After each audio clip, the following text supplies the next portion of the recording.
আমরা দেখবো হচ্ছে শিল্প এবং বাণিজ্য। শিল্প বাণিজ্য দেখার আগে আমরা একটু দেখি যে শিল্প বাণিজ্য আসলে আমাদের জন্য কি কি আছে বা কি কি সিলেবাসটা কি।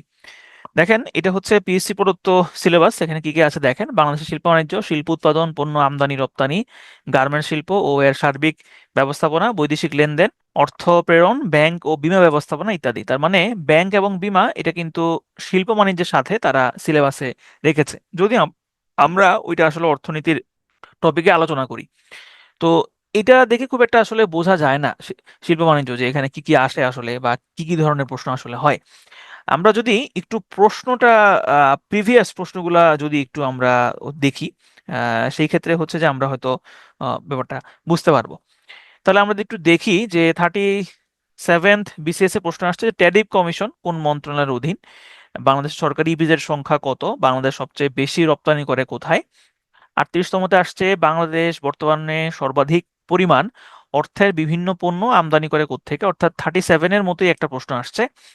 বাংলাদেশে বিদ্যুৎ উৎপাদনে জ্বালানি হিসেবে সর্বাধিক ব্যবহৃত হয় কোনটি, প্রাকৃতিক গ্যাস। 40তম বিসিএসে আসছে 18-19 অর্থ বছরে রপ্তানি প্রণোদনা রাখা হয়েছে কত। এটা পিওর একটা সাম্প্রতিক প্রশ্ন, এবং এই প্রশ্ন আর কোনোদিনই এই একই প্রশ্নটা আর কখনই আসার কোনো সম্ভাবনা নাই। 42তম বিসিএস এটা একটা স্পেশাল বিসিএস ছিল। বাংলাদেশ প্রথম বাংলাদেশের প্রথম সামুদ্রিক গ্যাস ক্ষেত্র কোনটি, বাংলাদেশের জাতীয় আয়ে কোন খাতে প্রবৃদ্ধির হার সব থেকে বেশি। যদিও এটা শিল্প, উত্তর শিল্প, কিন্তু এটাও আসলে শিল্প বাণিজ্যের প্রশ্ন না, এটা মূলত অর্থনীতির প্রশ্ন। 44তম বিসিএস প্রশ্ন আসছে বিএসটিআই এর পূর্ণ অভিব্যক্তি কি। আহ, তারপরের প্রশ্ন আসছে দেশের কোন জেলায় সর্ববৃহৎ সৌরবিদ্যুৎ কেন্দ্র অবস্থিত। এটা আগে ময়মনসিংহ ছিল, কিন্তু এখন আসলে ময়মনসিংহ না, এই উত্তরটা কিন্তু চেঞ্জ হয়েছে। বাংলাদেশের প্রধান খনিজ সম্পদ কোনটি, ইউরিয়া সারের কাঁচামাল কি, বাংলাদেশের ভৌগোলিক নির্দেশক পণ্য কয়টি। ভৌগোলিক নির্দেশক পণ্য কয়টি এটা কিন্তু ফ্লাকচুয়েট করে। ফ্লাকচুয়েট করে বলতে এটা কখনো কমবে না, এটা সবসময় হচ্ছে বাড়বে এবং এটা সবসময় বৃদ্ধি পেতেই থাকবে। ট্রেডিং কর্পোরেশন অফ বাংলাদেশ কোন মন্ত্রণালয়ের আওতাভুক্ত। 22 অর্থ বছরে বাংলাদেশ কোন দেশ থেকে রপ্তানি পণ্য বাবদ সবচেয়ে বেশি আয় করেছে। বাংলাদেশ সর্বাধিক জনশক্তি রপ্তানি করে কোন দেশে। সর্বশেষ 47তম বিসিএস এ প্রশ্ন আসছে হলো তিনটা: বাংলাদেশ কোন দুটি দেশ হতে সিংহভাগ সয়াবিন তেল আমদানি করে। বাংলাদেশের বৃহত্তম সার কারখানার নাম কি। বর্তমানে পৃথিবীর কোন দেশে বেশি প্রবাসী বাংলাদেশি কর্মরত আছে। শিল্প বাণিজ্য থেকে এই ধরনের প্রশ্নগুলোই আমরা আসতে দেখেছি। আপনি যদি একটু সচেতনভাবে একটু চিন্তা করেন তাহলে নিশ্চয়ই বুঝতে পারছেন শিল্প বাণিজ্য থেকে যে প্রশ্নগুলো আসে ম্যাক্সিমামই হয় সাম্প্রতিক প্রশ্ন, অর্থাৎ আপডেটেড যেই তথ্যগুলো যেগুলো সাধারণত সাম্প্রতিকের ক্লাসে আমরা আলোচনা করি সেগুলো আসছে। যেমন দেখেন এই যে এইটা, যে বর্তমান পৃথিবীর কোন দেশে বেশি প্রবাসী বাংলাদেশি কর্মরত আছে, এটা একটা সাম্প্রতিক প্রশ্ন। তারপর 22-23 অর্থ বছরে বাংলাদেশ কোন দেশ থেকে পণ্য রপ্তানি বাবদ সব থেকে বেশি আয় করেছে, এটাও কিন্তু একটা সাম্প্রতিক প্রশ্ন। তাহলে শিল্প বাণিজ্য থেকে সাম্প্রতিক টাইপ প্রশ্নগুলোই হচ্ছে বেশি আসে। আজকের ক্লাসে আমরা যে সাম্প্রতিক পড়বো ব্যাপারটা ওরকম না, কারণ আপনাদের পরীক্ষা কবে হবে এটা এখনো আমরা যেহেতু শিওর না, হয়তো বা পরীক্ষা নির্বাচনের পরেই যাওয়ার সম্ভাবনা বেশি, সেক্ষেত্রে অনেক তথ্যই হয়তো বা চেঞ্জ হয়ে যাবে। তাহলে আমরা এই কারণে সাম্প্রতিক রিলেটেড যে তথ্যগুলো আছে যেগুলা পরিবর্তনশীল সেগুলো আমরা আপাতত পড়বো না। এগুলো আমরা যখন সাম্প্রতিক ক্লাস করব তখন আমরা আলোচনা করার চেষ্টা করব। তো আসেন আমরা একটু শিল্প বাণিজ্য পড়ার আগে আমরা কিছু বেসিক টার্ম সম্পর্কে জানার চেষ্টা করব। সবাই একটু মনোযোগ দিবেন। প্রথমটা আসেন ব্যালেন্স অফ ট্রেড বা বাণিজ্য ভারসাম্য। বাণিজ্য ভারসাম্য বলতে বোঝানো হয় একটা দেশ বিভিন্ন পণ্য আমদানিও করে আবার বিভিন্ন পণ্য রপ্তানিও করে। আমি একসময় এই আমদানি এবং রপ্তানি এই দুইটা জিনিস হচ্ছে উল্টায় ফেলতাম মানে হচ্ছে যে আমি এটা আসলে আমি কোনটা এক্সপোর্ট কোনটা ইম্পোর্ট এটা আমি গোলায় ফেলতাম। ইম্পোর্টের মাঝে মধ্যে এক্সপোর্ট বলে ফেলতাম, এক্সপোর্টকে মাঝে মধ্যে ইম্পোর্ট বলে ফেলতাম। তো বাণিজ্য ভারসাম্যর মেইন থিমটা হচ্ছে যে একটা দেশ তো পণ্য আমদানিও করবে পণ্য রপ্তানিও করবে। পণ্য আমদানি যখন করবে তখন সেটাকে বলা হবে ইম্পোর্ট, এটাকে আপনি বলতে পারেন আই। আর পণ্য যখন রপ্তানি করবে তখন সেটাকে বলা হবে এক্সপোর্ট, এটাকে আপনি বলতে পারেন ই। এই দুইটার মধ্যে যে পার্থক্যটা, অর্থাৎ যেই পরিমাণ টাকার পণ্য একটা দেশ ইম্পোর্ট করবে আর যেই পরিমাণ টাকার পণ্য একটা দেশ এক্সপোর্ট করবে, এই দুইটার মধ্যে যে পার্থক্যটা হয় মাইনাস করলে যেই ফলাফলটা পাওয়া যায় সেটাকে বলা হয় ব্যালেন্স অফ ট্রেড। এই ব্যালেন্স অফ ট্রেডের ফলাফল হয় দুইটা। একটা হচ্ছে প্লাস এবং আরেকটা হচ্ছে মাইনাস। হয় বাণিজ্য ভারসাম্য হবে নেগেটিভ অথবা বাণিজ্য ভারসাম্য হবে পজিটিভ। তাহলে আমি কখন পজিটিভ বলবো আর কখন নেগেটিভ বলবো?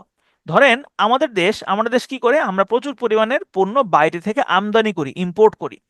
ধরলাম আমরা বাইরে থেকে পণ্য আমদানি করি হচ্ছে 100 টাকার, আর পণ্য রপ্তানি করি হচ্ছে 80 টাকার। তাহলে দুইটার মধ্যে যে পার্থক্য সেটা হচ্ছে 20 টাকার হচ্ছে পার্থক্য, আমরা ইম্পোর্টটা বেশি করি। এই যে বাণিজ্য ভারসাম্য বা ব্যালেন্স অফ ট্রেড, এটা হচ্ছে নেগেটিভ ব্যালেন্স অফ ট্রেড। অর্থাৎ যখন আপনার ইম্পোর্ট বেশি হবে, এক্সপোর্ট কম হবে, তখন সেটাকে বলা হবে নেগেটিভ ব্যালেন্স অফ ট্রেড। কেন? কারণ হচ্ছে আপনি যেই সমস্ত পণ্য রপ্তানি করেন সেগুলো আপনি হচ্ছে ডলারে রপ্তানি করেন, আবার আপনি যে সমস্ত পণ্য আমদানি করেন সেটাও আপনি ডলারেই আমদানি করেন। তাহলে আপনি যদি বেশি পরিমাণে 100 টাকার পণ্য বাইরে থেকে কিনে নিয়ে আসেন, তাহলে আপনাকে $20 এক্সট্রা আপনার দেশ থেকে দেশের বাইরে চলে যাচ্ছে। এই কারণেই এটাকে বলা হয় নেগেটিভ ব্যালেন্স অফ ট্রেড। কিন্তু যদি উল্টোটা হয়, অর্থাৎ আপনি এক্সপোর্ট করেন বেশি, বাইরে বিক্রি করেন বেশি, বাইরে থেকে কিনে আনেন কম, তাহলে আপনার ব্যালেন্স অফ ট্রেডটা হবে পজিটিভ। এটা জাস্ট একটা বেসিক জিনিস ছিল যে ব্যালেন্স অফ ট্রেড আসলে কি বোঝায়। আচ্ছা, আরেকটা ব্যাপার হচ্ছে balance of payment. Balance of payment মানে কি, খুব ভালো করে একটু খেয়াল করেন। এইটা হচ্ছে বাংলাদেশ, ধরলাম হচ্ছে এইটা হচ্ছে আমার বাংলাদেশ, এটা হচ্ছে বাংলাদেশ। বাংলাদেশ থেকে বিভিন্নভাবে ডলার বাইরে যেতে পারে, আবার বিভিন্নভাবে ডলার বাংলাদেশের ভেতরে আসতে পারে। আমি যদি একটু চিন্তা করি যে কি কি ভাবে ডলার আমাদের দেশে আসতে পারে, আমরা বাইরে পণ্য হচ্ছে রপ্তানি করতে পারি।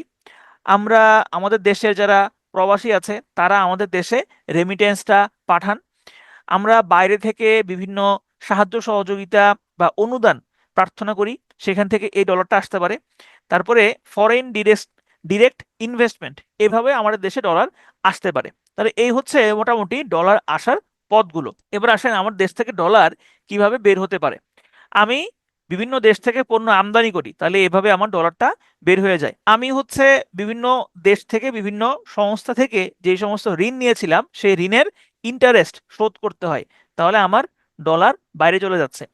আমার দেশে অনেক বিদেশি কাজ করে, বিদেশি অনেকেই চাকরি করে, তাদেরকে বেতন দিতে হয় আমার ডলারে, এইভাবে আমার ডলারগুলো বাইরে চলে যায়। আবার অনেকেই হচ্ছে বাইরের দেশে ডলার পাচার করে, সেভাবে কিন্তু আমাদের দেশের ডলারগুলো বাইরে চলে যায়। একটা দেশের যেই পরিমাণ ডলার ভেতরে ঢুকে এবং যেই পরিমাণ ডলার বাইরে চলে যায়, তার যে পার্থক্যটা, সেটাকে বলা হয় ব্যালেন্স অফ পেমেন্ট। আমি এখানে ডলার দিয়ে বলছি, এটা আসলে বৈদেশিক মুদ্রা হবে। আমি এখানে যেহেতু আমাদের রিজার্ভ কারেন্সি বা আমরা বাংলাদেশ ব্যাংকে যে টাকাটা রিজার্ভ হিসেবে রাখি সেটা হচ্ছে ডলার, এই কারণে আমি ডলার শব্দটাই বারবার ব্যবহার করছি। অর্থাৎ ব্যালেন্স অফ ট্রেড ছিল শুধু এক্সপোর্ট আর ইম্পোর্টের হিসাব, আর ব্যালেন্স অফ পেমেন্ট হচ্ছে সব ধরনের হিসাব, যতভাবে আমার দেশে ডলার ঢুকতে পারে সেটার যোগফল, মাইনাস হচ্ছে যতভাবে আমার দেশ থেকে ডলার বের হয়ে যেতে পারে সেটার যোগফল। এই দুইটার বিয়োগফলকে বলা হয় ব্যালেন্স অফ পেমেন্ট। ঠিক আছে, ওকে। এরপর আসেন ট্রেড সারপ্লাস বা বাণিজ্য উদ্বৃত্ত। বাণিজ্য উদ্বৃত্ত মানে হচ্ছে যে আপনি যদি এক্সপোর্ট বেশি করেন আর ইম্পোর্ট যখন কম করেন, তখন যেটা হবে সেটাকে বলা হবে ট্রেড সারপ্লাস বা বাণিজ্য উদ্বৃত্ত। দেশের যখন আমদানি থেকে রপ্তানির আর্থিক মূল্য বেশি হয়, তখন সেটাকে বলা হবে ট্রেড সারপ্লাস। আর বাণিজ্য ঘাটতি কি? বাণিজ্য ঘাটতি মানে হচ্ছে আপনি যখন ইম্পোর্ট বেশি করবেন এবং এক্সপোর্ট কম করবেন, সেটাকে বলা হবে ট্রেড গ্যাপ বা বাণিজ্য ঘাটতি। আমাদের দেশে যেটা হয়, আমরা আমদানি করি বেশি, রপ্তানি করি আমরা কম। আগমনপত্র বা বিল অফ এন্ট্রি।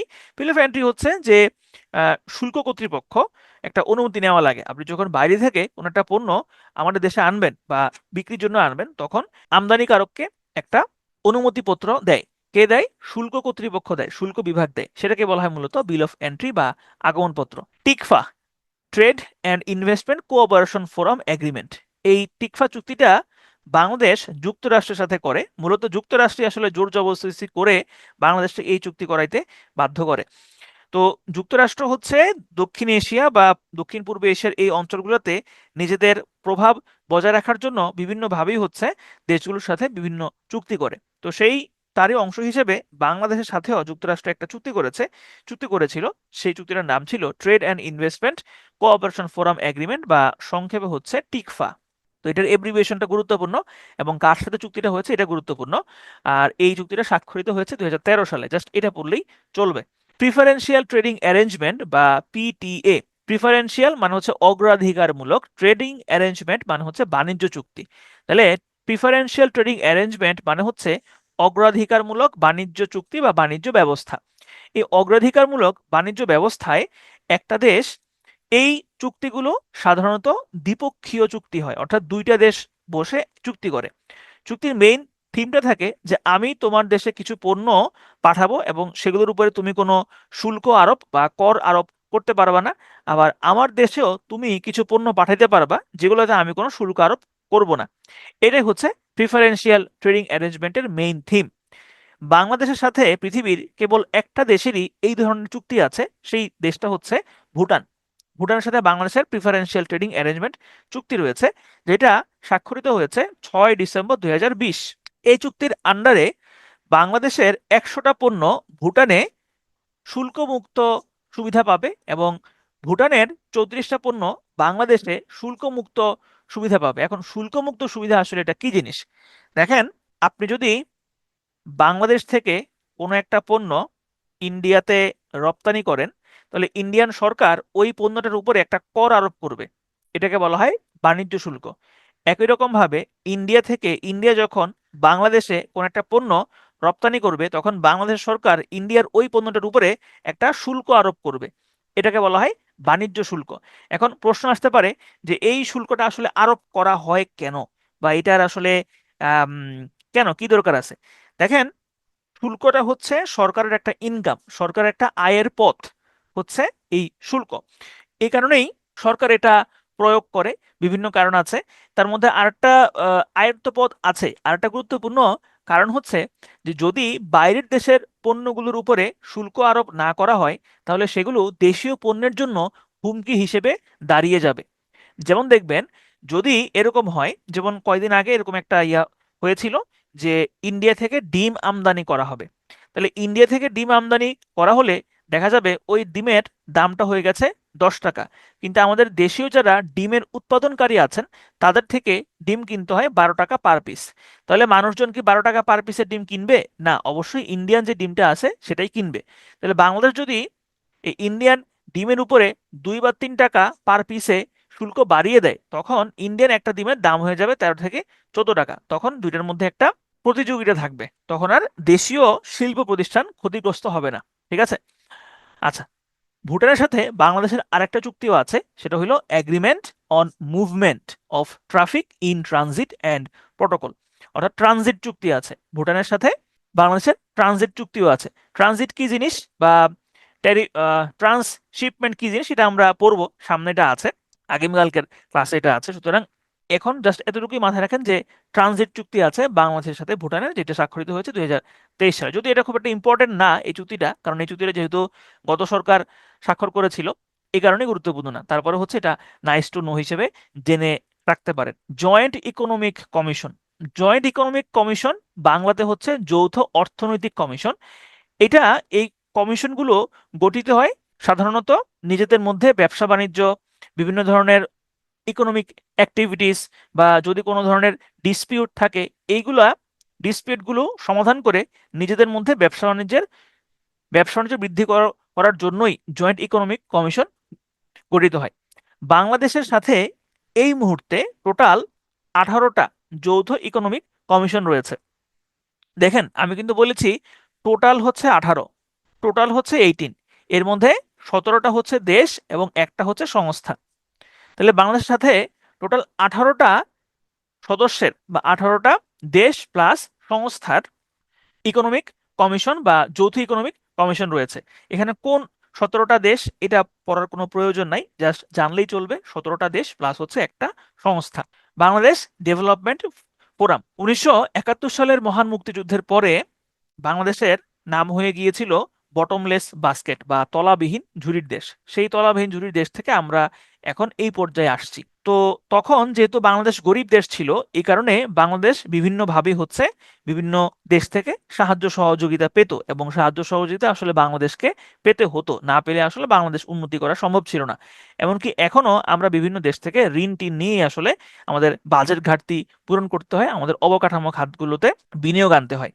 তো যেসব দেশগুলো এবং যেসব সংস্থাগুলো আমাদেরকে ঋণ টিন দিত, লোন টোন দিত, এই সবগুলোকে নিয়ে ফ্রান্সের উদ্যোগে একটা ফোরাম গঠিত হয়। সেই ফোরামটার নাম হচ্ছে বাংলাদেশ ডেভেলপমেন্ট ফোরাম, বা সংক্ষেপে হচ্ছে বিডিএফ। তবে এই নামটা শুরুর দিকে ছিল না, এই নামটা আহ, অন্য একটা নাম ছিল। এটার নাম ছিল প্যারিস এইড গ্রুপ। যেহেতু ফ্রান্সের উদ্যোগে এই গ্রুপটা তৈরি হয়েছিল, এ কারণে গ্রুপটার নাম ছিল প্যারিস এইড গ্রুপ, যেটা প্রতিষ্ঠিত হয়েছিল 1974 সালে। পরবর্তীতে 2001 সালে এই প্যারিস এইড গ্রুপের নামকরণ করা হয় বাংলাদেশ ডেভেলপমেন্ট ফোরাম, বা সংক্ষেপে হচ্ছে বিডিএফ। তো এই বিডিএফ এর প্রধান সমন্বয়ক হচ্ছে বিশ্বব্যাংক, এবং এখানে আহ, নিয়মিত বৈঠকে আগে সভাপতি থাকতো বিশ্বব্যাংক, তবে বর্তমানে বাংলাদেশের অর্থমন্ত্রী, এখন তো অর্থমন্ত্রী নাই, এখন হচ্ছে অর্থ উপদেষ্টা, তিনি আসলে সভাপতির দায়িত্ব পালন করেন। পার্টনারশিপ কোনটা, এটাগুলো আসলে প্রয়োজন নাই। এরপর আসেন আমরা দেখব হচ্ছে শিল্প মন্ত্রণালয়। শিল্প মন্ত্রণালয়ের কিছু দপ্তর আমরা একটু দেখবো, অর্থাৎ শিল্প মন্ত্রণালয়ের আন্ডারে কিছু দপ্তর আছে, সেই দপ্তরগুলোর মাধ্যমে কিছু স্পেসিফিক শিল্প প্রতিষ্ঠান পরিচালিত হয়, যেমন বিসিআইসি, বিএসএফআইসি, বিএসইসি, বিএসসিআইসি। তো এখানে আমাদের সবগুলো আসলে ইম্পর্টেন্ট না, এখানে আমরা বিসিআইসি পড়বো, বিএসএফআইসি পড়বো, এই দুইটাই হচ্ছে আসলে বেশি ইম্পর্টেন্ট। শুরুতে BCIC, Bangladesh chemical industries corporation. নামটা দেখেই বোঝা যাচ্ছে যে বাংলাদেশের যত কেমিক্যাল ইন্ডাস্ট্রিজ গুলো আছে সেগুলো এই বিসিআইসির আন্ডারেই পরিচালিত হয়, বা বিসিআইসির রেগুলেশন তারা মেনে চলে। বাংলাদেশে এই মুহূর্তে টোটাল এই বিসিআইসির নিয়ন্ত্রণাধীন শিল্প প্রতিষ্ঠান রয়েছে 12টা, এর মধ্যে সার কারখানা রয়েছে 7টা, এবং অন্যান্য কারখানা রয়েছে 5টা। তো এখানে টোটাল সংখ্যা কত এটা খুব একটা ইম্পর্টেন্ট না, ইম্পর্টেন্ট হচ্ছে এই সার কারখানা কত। বাংলাদেশে এখন বর্তমানে টোটাল সরকারি সার কারখানা রয়েছে 7টি। সরকারি সার কারখানা সম্পর্কে আমরা একটু পরে বিস্তারিত পড়ব। BSFIC, Bangladesh sugar and food industries corporation, অর্থাৎ বাংলাদেশের সুগার এবং ফুড ইন্ডাস্ট্রিগুলো হচ্ছে বিএসএফআইসির নিয়ম কানুন বা রেগুলেশন মেনে চলে। BSTI, Bangladesh standards and testing institution. BSTI হচ্ছে বাংলাদেশের একমাত্র পণ্যের মান নিয়ন্ত্রণকারী প্রতিষ্ঠান। পণ্যের মান নিয়ন্ত্রণ মানে কি? পণ্যের মান নিয়ন্ত্রণ মানে হচ্ছে যে আপনি একটা 100 টাকার পণ্য বাজারে ছাড়লেন, এখন এইটার কোয়ালিটি এনশিওর কে করবে, বা এটা এটা আম, জনস্বাস্থ্যের জন্য হুমকি স্বরূপ কিনা, অথবা এটা হচ্ছে কোনো ক্ষতিকর কোনো কিছু এটাতে আছে কিনা, এই জিনিসগুলা কে নিয়ন্ত্রণ করবে বা এটা কে দেখভাল করবে, এই দেখভাল করার দায়িত্বটা হচ্ছে বিএসটিআই এর, Bangladesh standards and testing institution. এর প্রতিষ্ঠিত হয় 1985 সালে। প্রতিষ্ঠা হওয়া আসলে খুব একটা ইম্পর্টেন্ট না, এটার এব্রিভিয়েশনটা ইম্পর্টেন্ট, আর এটা কি কাজ করে এটা হচ্ছে important. DPDT, department of patents, designs and trademarks. এই ডিপার্টমেন্টটা খুব একটা গুরুত্বপূর্ণ ছিল না, কিন্তু এই মুহূর্তে এটা বেশ গুরুত্বপূর্ণ। কারণ কি? কারণ হচ্ছে ডিপার্টমেন্ট অফ পেটেন্টস, ডিজাইন এবং ট্রেডমার্ক থেকে জিআই সনদ দেওয়া হয়ে থাকে। দেখেন এখানে নামগুলা, নামটা খেয়াল করেন, পেটেন্ট, ডিজাইন এবং হচ্ছে ট্রেডমার্ক, তার মানে এটা মেধা সত্ত্ব পেটেন্ট দিয়ে থাকে। পেটেন্ট মানে কি? ধরুন আপনি একটা কোনো কিছু আবিষ্কার করলেন, এখন আপনার বন্ধু আপনারটা দেখা কপি করে ফেলতে পারে। তাহলে এখন দেখা গেল জিনিসটা আবিষ্কার করছেন আপনি, কিন্তু আপনার বন্ধু আপনারটা কপি করে সে ফায়দা নিচ্ছে। এরকম যাতে না হয় বা এরকম যাতে না ঘটতে পারে, এই কারণেই এই পণ্যটা যে আপনার, এটা যে আপনার উদ্ভাবন, সেটার একটা সার্টিফিকেট লাগবে। এই সার্টিফিকেটটা দেয় হচ্ছে বাংলাদেশের ডিপিডিটি। এই ডিপিডিটির বর্তমানে অন্যতম প্রধান একটা কাজ হচ্ছে জিআই পণ্যের স্বীকৃতি দেওয়া। DPDT world intellectual property organization বা ওয়াইপো, এই ওয়াইপোর নিয়ম অনুযায়ী জিআই পণ্যের স্বীকৃতি দিয়ে থাকে। এখন কথা হচ্ছে যে জিআই পণ্য কি, বা জিওগ্রাফিক্যাল ইন্ডিকেশন, এই পণ্যটা আসলে কি? আমি খুব সংক্ষেপে বলি। দেখেন, পণ্যের ব্র্যান্ডিং এর জন্য এই পণ্যটা কোন জায়গা থেকে আসছে, কোন জায়গায় তৈরি হয়েছে, এইটা খুব গুরুত্বপূর্ণ। যেমন পোশাক শিল্পের বা পোশাক খাতে বা রেডিমেড গার্মেন্টস ইন্ডাস্ট্রিতে মেড ইন বাংলাদেশ, এই কথাটা খুব গুরুত্বপূর্ণ, বা এটা হচ্ছে খুব প্রচলিত একটা ফ্রেজ যে মেড ইন বাংলাদেশ। যেমন আমার এখনো মনে আছে যে শুরুর দিকের ফোন ছিল, খুব হাইপের ফোন ছিল নকিয়া। এবং এখানে মনে হয় যারা আছেন তারা কোনো না কোনো ভাবে, কোনো না কোনো দিন নকিয়ার কোনো একটা ভার্সন ইউজ করেছেন, কোনো না কোনো ভাবেই, মানে যেভাবেই হোক আপনারা ইউজ করেছেন। তাহলে তখন আমি তখন হচ্ছে গ্রামে শুনতাম যে এই নকিয়া ফোন হলো মেড ইন হাঙ্গেরি কিনা, মেড ইন হাঙ্গেরি। তারপরে দেখবেন যে আপনার টয়োটা, বাংলাদেশের জাতীয় গাড়ির ব্র্যান্ড হচ্ছে টয়োটা। টয়োটা হচ্ছে একটা জাপানি ব্র্যান্ড, তবে টয়োটার মধ্যে আবার জেডিএম যে কারগুলো আছে সেগুলা হচ্ছে বেশি উম, চলে মার্কেটে। জেডিএম মানে হচ্ছে জাপানিজ ডোমেস্টিক মার্কেট, অর্থাৎ জাপানের ডোমেস্টিক মার্কেটের জন্য যে কারগুলো তৈরি করা হয়েছে ওইগুলা। টয়োটা কিন্তু ইন্দোনেশিয়াতেও তৈরি হয়, টয়োটা কিন্তু থাইল্যান্ডেও তৈরি হয়। তবে বাংলাদেশে আসলে মানুষ গাড়ি কেনার আগে এটা কিন্তু দেখে নেয় যে এটা কি মেড ইন জাপান নাকি মেড ইন ইন্দোনেশিয়া অথবা মেড ইন থাইল্যান্ড। তো কোন জায়গাটা তৈরি হয়েছে একটা পণ্য, সেটা আসলে খুব গুরুত্বপূর্ণ। এটা কেন গুরুত্বপূর্ণ? ধরেন আমরা বলি যে টাঙ্গাইলের চমচম বা কুমিল্লার রসমালাই। এখন রসমালাই কিন্তু বাংলাদেশের অনেক জায়গাতেই তৈরি হয়, চমচম বাংলাদেশের অনেক জায়গাতেই তৈরি হয়, কিন্তু টাঙ্গাইলের চমচমটা কেন বিখ্যাত বা কুমিল্লার রসমালাইটাই কেন বিখ্যাত? এটার সাথে ওই নির্দিষ্ট অঞ্চলের পানি, ওই নির্দিষ্ট অঞ্চলের আবহাওয়া একটা যোগসূত্র রয়েছে। দেখা যাবে টাঙ্গাইলের পানিতে যেই পরিমাণে মিনারেল বা যেই পোর্শনে মিনারেল থাকে অন্যান্য জায়গাতে ওই পরিমাণে মিনারেল থাকে না, এবং এটা হয়তোবা টাঙ্গাইলের চমচমের যে স্বাদ সেই স্বাদটা হয়তোবা নিয়ন্ত্রণ করে থাকতে পারে।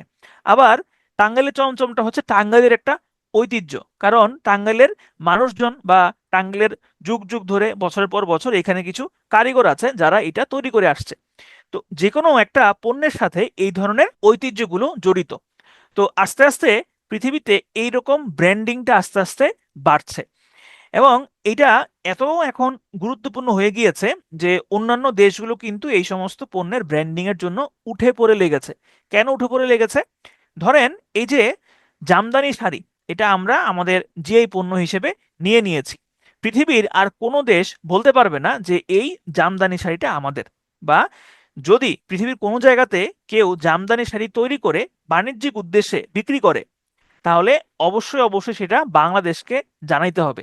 বাংলাদেশ যদি না জানে, বাংলাদেশ যদি পরে জানে যে কেউ একজন এই জামদানি শাড়ি উৎপন্ন করেছে, উৎপাদন করে বিক্রি করছে এবং বাংলাদেশকে জানায় নাই, তাহলে বাংলাদেশ ওই নির্দিষ্ট দেশ বা ওই নির্দিষ্ট উৎপাদনকারীর বিরুদ্ধে মামলা করতে পারবে। তো এই কারণেই জিআই পণ্যটা এখন হচ্ছে ইম্পর্টেন্ট। তো এই জিআই পণ্যের স্বীকৃতি ওয়াইপোর নির্দেশনা মেনে বাংলাদেশে দেয় হচ্ছে ডিপিডিটি। বাংলাদেশে এই কার্যক্রমটা শুরু হয়েছিল অনেক পরে, এবং আমরা অনেক দেরিতে শুরু করেছিলাম, এবং দেরিতে শুরু করার কারণেই আমাদের যেই পণ্যের সংখ্যা কিন্তু এখন অনেক কম ভারতের তুলনায়। এমনকি ভারত আমাদের সিমিলার অনেক কিছুই হচ্ছে আমাদের, যেটা আমরা চাইলে জিআই পণ্য হিসেবে নিতে পারতাম কিন্তু সেটা ভারত নিয়ে গিয়েছে। যেমন রসগোল্লা, এটা জিআই স্বীকৃতি কিন্তু এখন ভারতের।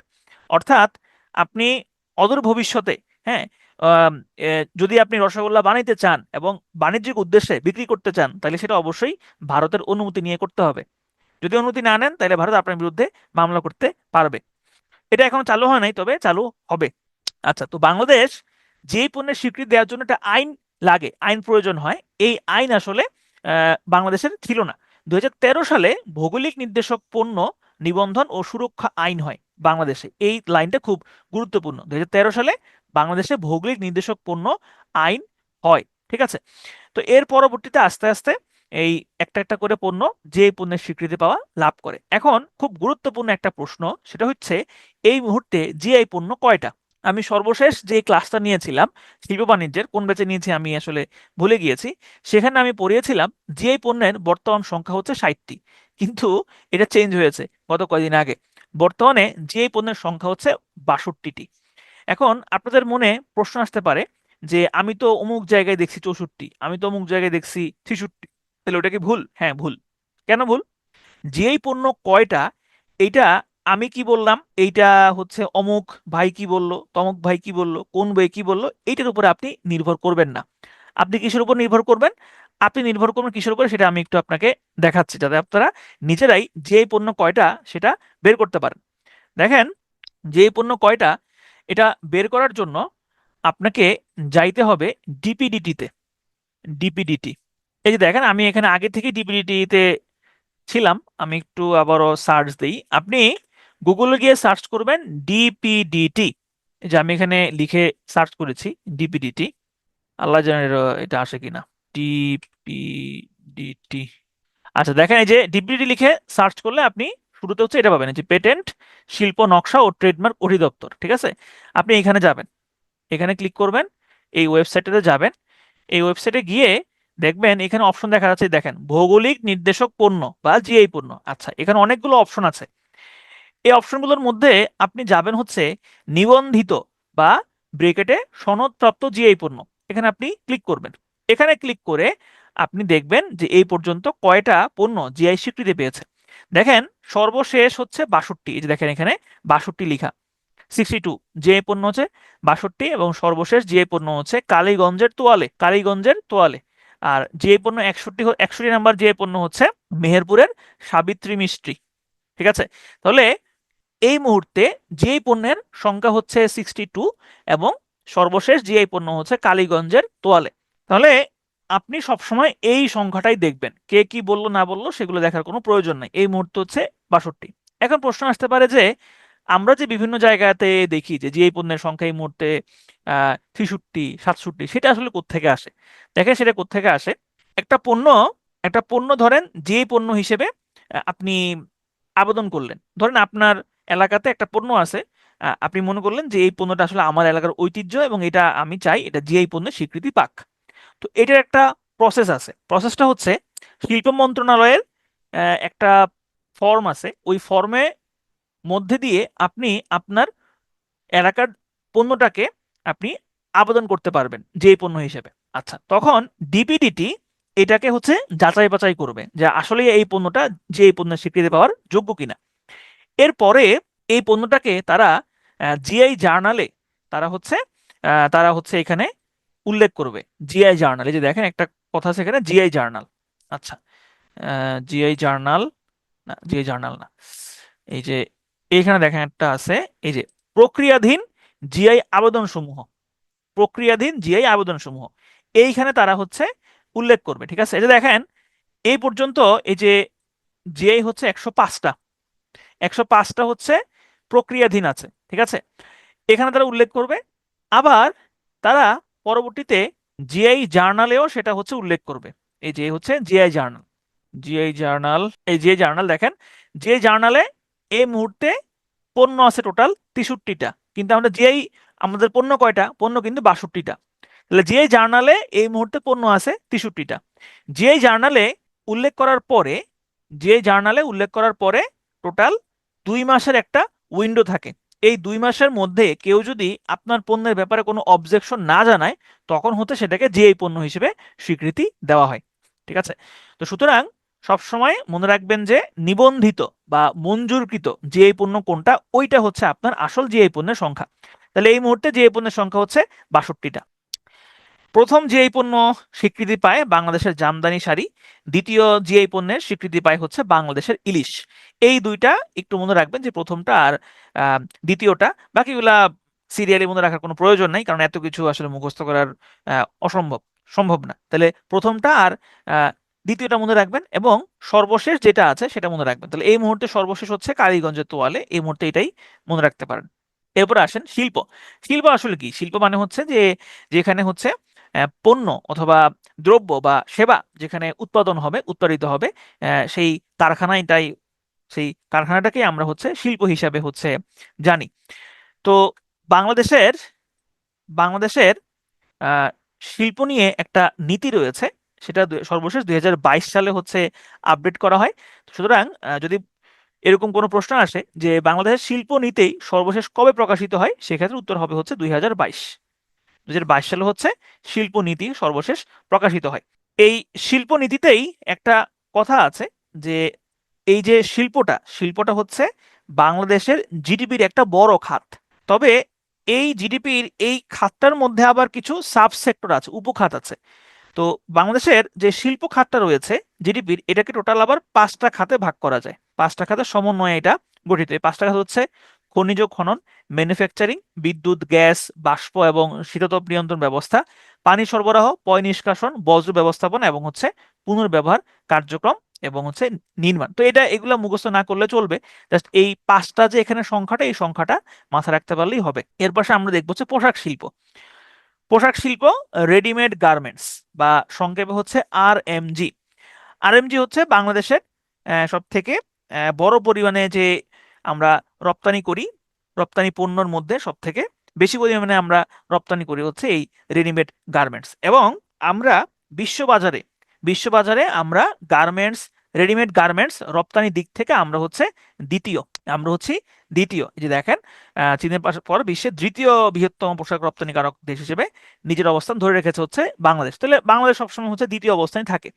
তবে এইখানে একটা শুভঙ্করের ফাঁকি আসলে আছে।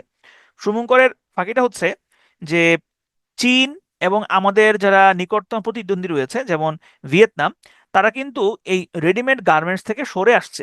কেন? কারণ এইগুলাতে হচ্ছে আপনার আম, পরিবেশ দূষণের ঝুঁকি থাকে।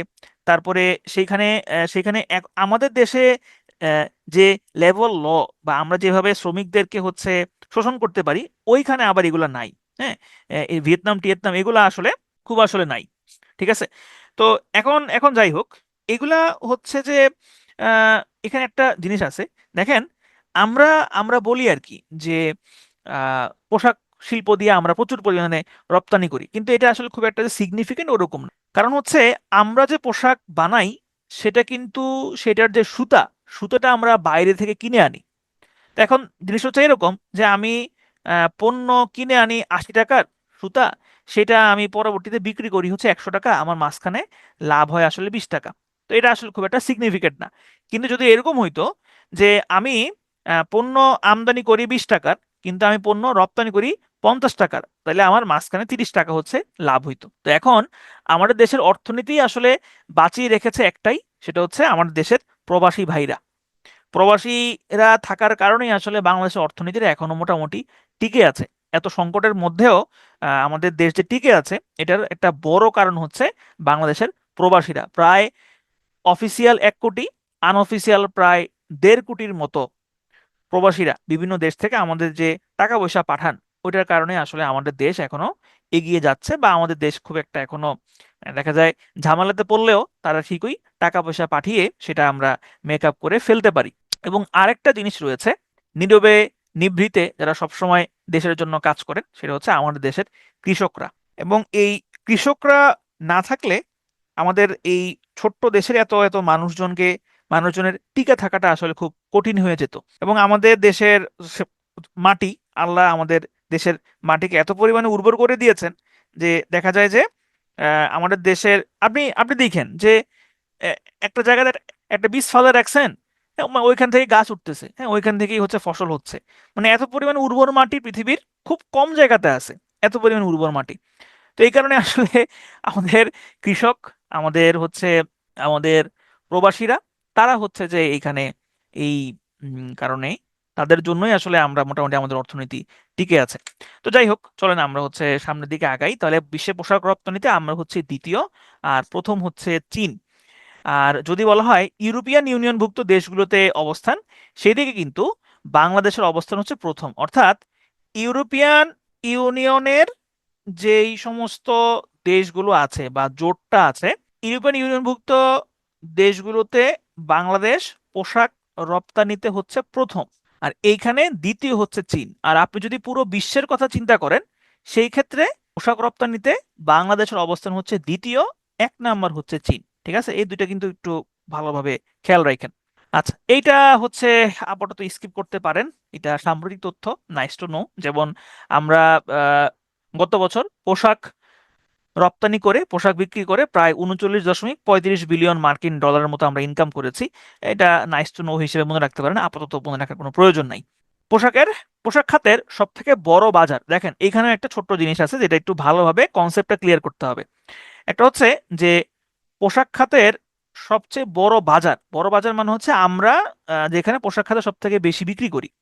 আমরা সব থেকে বেশি বিক্রি করি ইউরোপিয়ান ইউনিয়নে, আর সব থেকে এরপরে যে বাজারটা রয়েছে আমাদের জন্য সেটা হচ্ছে যুক্তরাষ্ট্র। এটা হচ্ছে বাজার হিসেবে। কিন্তু আপনি যদি দেশ হিসেবে চিন্তা করেন বা দেশ হিসেবে যদি বলেন, সেক্ষেত্রে দেশ হিসেবে সব থেকে পোশাক শিল্পের বড় বাজার হচ্ছে যুক্তরাষ্ট্র, আর দ্বিতীয় অবস্থানে রয়েছে জার্মানি। তাহলে এখানে দুইটা তথ্য, একটা হচ্ছে বাজার হিসেবে কোনটা, বাজার হিসেবে এক নম্বর হচ্ছে ইউরোপিয়ান ইউনিয়ন, আর যদি বলা হয় দেশ হিসেবে সেক্ষেত্রে এক নম্বর হচ্ছে যুক্তরাষ্ট্র। মসলিন এটা আমাদের একটা ঐতিহ্য ছিল, এখন নাই। প্রাচীন বাংলার একটা গৌরব ছিল মসলিন, এবং এই কাপড়টা এত মিহি ছিল যে একটা ম্যাচ বাক্সের মধ্যে নাকি পুরো একটা মসলিন কাপড় এঁটে যাইতো, মানে এত পরিমাণে মিহি। আমি জানি না, এগুলো আমি পড়েছি, আপনারা হয়তো পড়েছেন। এবং আমি কখনো মসলিন এখনো দেখিও নাই, এটা নাকি জাতীয় জাদুঘরে আছে, একদিন হয়তো দেখবো, এখনো যাওয়া হয় নাই। বাংলাদেশের একমাত্র তাঁত প্রশিক্ষণ ইনস্টিটিউট নরসিংদী জেলাতে অবস্থিত। কুটির শিল্প, বাংলাদেশ কুটির শিল্পের জন্য বিখ্যাত হচ্ছে রাজশাহী সিল্ক এবং হচ্ছে টাঙ্গাইলের তাঁতের শাড়ি। দেখেন, আমরা যে পোশাকগুলো রপ্তানি করি সেগুলো সাধারণত বড় ক্রেতা হচ্ছে যুক্তরাষ্ট্র এবং হচ্ছে ইউরোপিয়ান ইউনিয়ন, এগুলাতে আমরা মোটামুটি রপ্তানি করে থাকি। তো যুক্তরাষ্ট্রের এবং হচ্ছে ইউরোপিয়ান ইউনিয়নের পোশাক আমাদের থেকে যারা কিনে নেয় তাদের কিছু গ্রুপ আছে, কয়েকটা গ্রুপ আছে। এদের মধ্যে একটা গ্রুপের নাম হচ্ছে অ্যাকর্ড। অ্যাকর্ড হচ্ছে, এটা মূলত ইউরোপিয়ান ইউনিয়নের যে সমস্ত ক্রেতারা বাংলাদেশ থেকে পোশাকগুলো কিনে নিয়ে যায় তাদের একটা গ্রুপ, এবং মূলত রানা প্লাজা দুর্ঘটনার পরে মূলত পোশাক কারখানাগুলোর নিরাপত্তা, পোশাক কারখানাগুলোর সেফটি, শ্রমিকদের নিরাপত্তা, এইগুলা নিয়ে উদ্বেগ প্রকাশ করে অ্যাকর্ড গঠিত হয়েছিল। তো এখানে জাস্ট জানলেই চলবে যে অ্যাকর্ড এটা হচ্ছে ইউরোপিয়ান ইউনিয়নভুক্ত যে পোশাক ক্রেতাগুলো আছে তাদের একটা জোট। আরএমজি সাস্টেনেবিলিটি কাউন্সিল বা সংক্ষেপে হচ্ছে আরএসজি, এটা হচ্ছে পোশাক খাতের সংস্কার করার জন্য বা সংস্কারের দেখভাল করার জন্য একটা নতুন প্ল্যাটফর্ম, যেটার নাম হচ্ছে আরএমজি সাস্টেনেবল কাউন্সিল বা হচ্ছে আরএসসি। অ্যালায়েন্স, অ্যালায়েন্স এটা হচ্ছে ওই অ্যাকর্ডের মতো যুক্তরাষ্ট্র ভিত্তিক পোশাক ক্রেতা প্রতিষ্ঠানগুলোর একটা গ্রুপ। তাহলে যুক্তরাষ্ট্র ভিত্তিক যে গ্রুপটা সেটার নাম হচ্ছে অ্যালায়েন্স, আর ইউরোপিয়ান ইউনিয়ন ভুক্ত যে গ্রুপটা আছে সেটার নাম হচ্ছে অ্যাকর্ড। এই দুইটা নাম একটু মাথায় রাখার চেষ্টা করবেন। পোশাক খাতের সংগঠন, পোশাক খাতের সংগঠনের মধ্যে সব থেকে বড় সংগঠন হচ্ছে BGMEA, Bangladesh garments manufacturers and exporters association. এব্রিভিয়েশনটা ইম্পর্টেন্ট, যাত্রা শুরু করে কবে কোনো প্রয়োজন নাই। BKMEA, Bangladesh knit wear manufacturers and exporter association, এটার হচ্ছে এব্রিভিয়েশনটা পড়লেই চলবে। BTMC, Bangladesh textile mills corporation, এটাও এব্রিভিয়েশনটাই এনাফ, এগুলোর সালটাল কোনো কিছু প্রয়োজন নাই। পোশাক শিল্প পার্ক মুন্সিগঞ্জের গজারিয়াতে, মুন্সিগঞ্জের গজালিয়াতে একটা পোশাক শিল্প পার্ক গড়ে ওঠার প্ল্যান রয়েছে এবং কাজ চলছে, তবে এটা এখনো আলোর মুখ দেখা নাই। চলেন আমরা ওষুধ শিল্পতে যাওয়ার আগে আমরা একটু রিক্যাপ করে আসি, আমরা অনেকক্ষণ ধরে বকবক করছি। কি কি বকবক করলাম এতক্ষণ? আমরা দেখলাম শুরুতে কিছু বেসিক টার্ম, বাণিজ্য ভারসাম্য দেখলাম, আমরা ব্যালেন্স অফ পেমেন্ট আমরা দেখলাম, তারপরে আমরা দেখলাম হচ্ছে টিকফা চুক্তি, এটা যুক্তরাষ্ট্র এবং বাংলাদেশের একটা চুক্তি। প্রিফারেন্সিয়াল ট্রেডিং অ্যারেঞ্জমেন্ট, কেবল ভুটানের সাথেই বাংলাদেশের এই দ্বিপক্ষীয় অগ্রাধিকারমূলক বাণিজ্য চুক্তিটা রয়েছে। বাংলাদেশ এবং ভুটানের মধ্যে এই চুক্তিটা হয় 6 ডিসেম্বর 2020। বাংলাদেশ ভুটানের মধ্যে ট্রানজিট চুক্তি হয় 2023 সালে। জয়েন্ট ইকোনমিক কমিশন রয়েছে বাংলাদেশের সাথে টোটাল 18টা সদস্যের। বাংলাদেশ ডেভেলপমেন্ট ফোরাম, এর আগে নাম ছিল প্যারিস এইড গ্রুপ, এটা পরবর্তীতে নামকরণ করা হয় বিডিএফ। বর্তমানে এটার প্রধান সমন্বয়ক হচ্ছে বিশ্বব্যাংক। শিল্প মন্ত্রণালয় দপ্তরগুলোর মধ্যে আমরা দেখলাম BCIC, Bangladesh chemical industries corporation. BSFIC, Bangladesh sugar and food industries corporation. BSTI, Bangladesh standards and testing institution. DPDT, department of patents, designs and trademarks. GI পণ্যের স্বীকৃতি দেয় হচ্ছে এই প্রতিষ্ঠানটা। বর্তমানে বাংলাদেশের জিআই পণ্যের সংখ্যা হচ্ছে টোটাল 62টা। এখানে এই যে 2013 সালে ভৌগোলিক নির্দেশক পণ্য বা জিআই পণ্যের আইন হয়, এই এই তথ্যটা খুব গুরুত্বপূর্ণ। এরপর দেখুন, বাংলাদেশের প্রথম জিআই পণ্য হচ্ছে Jamdani sari, GI 2 number GI পণ্য হচ্ছে বাংলাদেশের ইলিশ, এবং সর্বশেষ জিআই পণ্য হচ্ছে কালীগঞ্জের তোয়ালে। ওকে, এরপর আমরা দেখলাম শিল্প নীতি প্রকাশিত হয় 2022 সালে। তারপরে আমরা দেখলাম পোশাক শিল্প, আরএমজি রেডিমেড গার্মেন্টস, এখানে বাংলাদেশের অবস্থান হচ্ছে সারা বিশ্বে দ্বিতীয়। বাংলাদেশ সব থেকে বেশি পোশাক রপ্তানি করে হচ্ছে বাজার হিসেবে যদি আমরা বলি সেক্ষেত্রে ইউরোপিয়ান ইউনিয়ন, আর যদি দেশ হিসেবে বলি সেক্ষেত্রে হচ্ছে যুক্তরাষ্ট্র, দ্বিতীয় দেশ হচ্ছে জার্মানি। তারপরে এগুলা মোটামুটি আছে। তারপরে অ্যাকর্ড, অ্যাকর্ড হচ্ছে এটা ইউরোপের ক্রেতাদের জোট, এবং অ্যালায়েন্স এটা হচ্ছে যুক্তরাষ্ট্রের ক্রেতাদের জোট। ওকে, এরপরে আমরা চলে যাব হচ্ছে ঔষধ শিল্পে। পৃথিবীতে কিছু কিছু জিনিস আছে যেগুলো আসলে কখনোই আপনার এগুলোর চাহিদা কখনো শেষ হয়ে যাবে না। হ্যাঁ, সবসময় এগুলোর চাহিদা হচ্ছে থাকবে। ঠিক আছে? তো এই এগুলোর মধ্যে একটা হচ্ছে ঔষধ। এবং বাংলাদেশে হচ্ছে আহ, বাংলাদেশে ঔষধ শিল্প মোটামুটি ভালো একটা অবস্থানে আছে, এবং আমরা কিন্তু বাইরের দেশে ওষুধ বিক্রি করি। বাংলাদেশের মানুষ সব থেকে বেশি যে এই ওষুধটা খায় সেটা হচ্ছে গ্যাসের ওষুধ, সার্জিল, প্যান্টোনিক্স, তারপরে আর কি কি যেন আছে। তো মানে বাংলাদেশের প্রধান প্রাকৃতিক সম্পদ যেরকম গ্যাস, বাংলাদেশের মানুষের পেটেও সেরকম আসলে গ্যাস। মানে মানে মিল আছে আসলে। তো আমার আমার মাঝে মধ্যে হচ্ছে যে মনে হয় যে মানুষের পেটের যে গ্যাস এটা যদি কাজে লাগানো যেত তাইলে খারাপ হইতো না। এটা কিন্তু খারাপ না আসলে অ্যাকচুয়ালি। এটা কিন্তু পৃথিবীর বিভিন্ন দেশে একদিন একটা ডকুমেন্টারি দেখতেছিলাম। আপনার আফ্রিকাতে এরকম একটা ইনিশিয়েটিভ নেওয়া হয়েছে। এটা হচ্ছে এই যে সেপটিক ট্যাঙ্কের যে গ্যাস, ওই গ্যাসটা তারা হচ্ছে রিফাইন করে। হ্যাঁ, রিফাইন করে হচ্ছে তারা সাপ্লাই দেয়। তো এখন আমার কাছে মনে হলো যে বাংলাদেশে গ্যাসের যে সংকট, এটা কাজে লাগানো যেতে পারে। এখন ধরেন গ্যাস করতে, গ্যাস তো ভাই গ্যাস, গ্যাস তো গ্যাসই। এখন এই গ্যাস কোত্থেকে আসছে সেটা কি মানুষজন জানবে? মানুষজন তো জানবে না, গ্যাস তো গ্যাস। যেমন দেখেন পানি, পানি তো পানি, এবং পানি কিন্তু, এবং এই সৃষ্টির শুরু থেকে যেই পরিমাণে পানি ছিল এখনো কিন্তু ওই পরিমাণ পানিই আছে। আপনি আমি যে পানিটা খাচ্ছি, এরকমও হইতে পারে এই পানিটা একসময়, এই পানিটার সেম অণুটা একসময় একটা একটা ডাইনোসর একসময় এই পানিটা খেয়েছে। অথবা ধরেন যে নেপোলিয়ন এই পানিটা খাইছে, সেটা এখন আপনি আমি খাচ্ছি। অথবা ধরেন আম, আপনার রানী এলিজাবেথ, হ্যাঁ, অথবা ধরেন ইজাবেলা, অথবা ধরেন যে ফারাওর এই পানিটা খাইছে। এই পানিটা আবার রিসাইকেল হয়েছে, রিসাইকেল হয়ে হয়ে আবার আপনার আমার সামনে আসছে, আমি আমি আপনি আবার এই পানিটা খাইছে। একই পানি কিন্তু, পানি কিন্তু ধ্বংস হয় না। পানি যতটুকু ছিল ততটুকুই আছে, মানে পানি চক্র আর কি। ঠিক আছে? তো যাই হোক, কোত্থেকে আসলাম? ওই যে গ্যাস থেকে আসলাম। তো গ্যাস মানে তো গ্যাস আসলে, ঠিক না? মানুষজন তো আর জানবে না যে কোন গ্যাস আসলে এটা হচ্ছে যে আমরা ইউজ করতেছি। তো যাই হোক, ওষুধ শিল্প বাংলাদেশের বর্তমানে যে ওষুধের চাহিদা, দেশের চাহিদা মিটিয়ে প্রায় 98% ওষুধ হচ্ছে আহ, আমরা দেশের চাহিদা পূরণ করতে পারি। 98% চাহিদা। এবং আমরা কিন্তু বাইরেও বিক্রি করি। আমরা এই এখন প্রায় হচ্ছে 157টা দেশে ঔষধ রপ্তানি করি। এর মধ্যে সব থেকে বেশি ঔষধ রপ্তানি করি আমরা মায়ানমারে। তবে মায়ানমার আমাদের দেশে ট্যাবলেট পাঠায়, তবে তারা আসলে হচ্ছে রেসিস্ট না, তারা এক কালারের ট্যাবলেটই পাঠায়। আমরা বিভিন্ন কালার ট্যাবলেট পাঠাইলেও তারা রেসিস্ট না আসলে।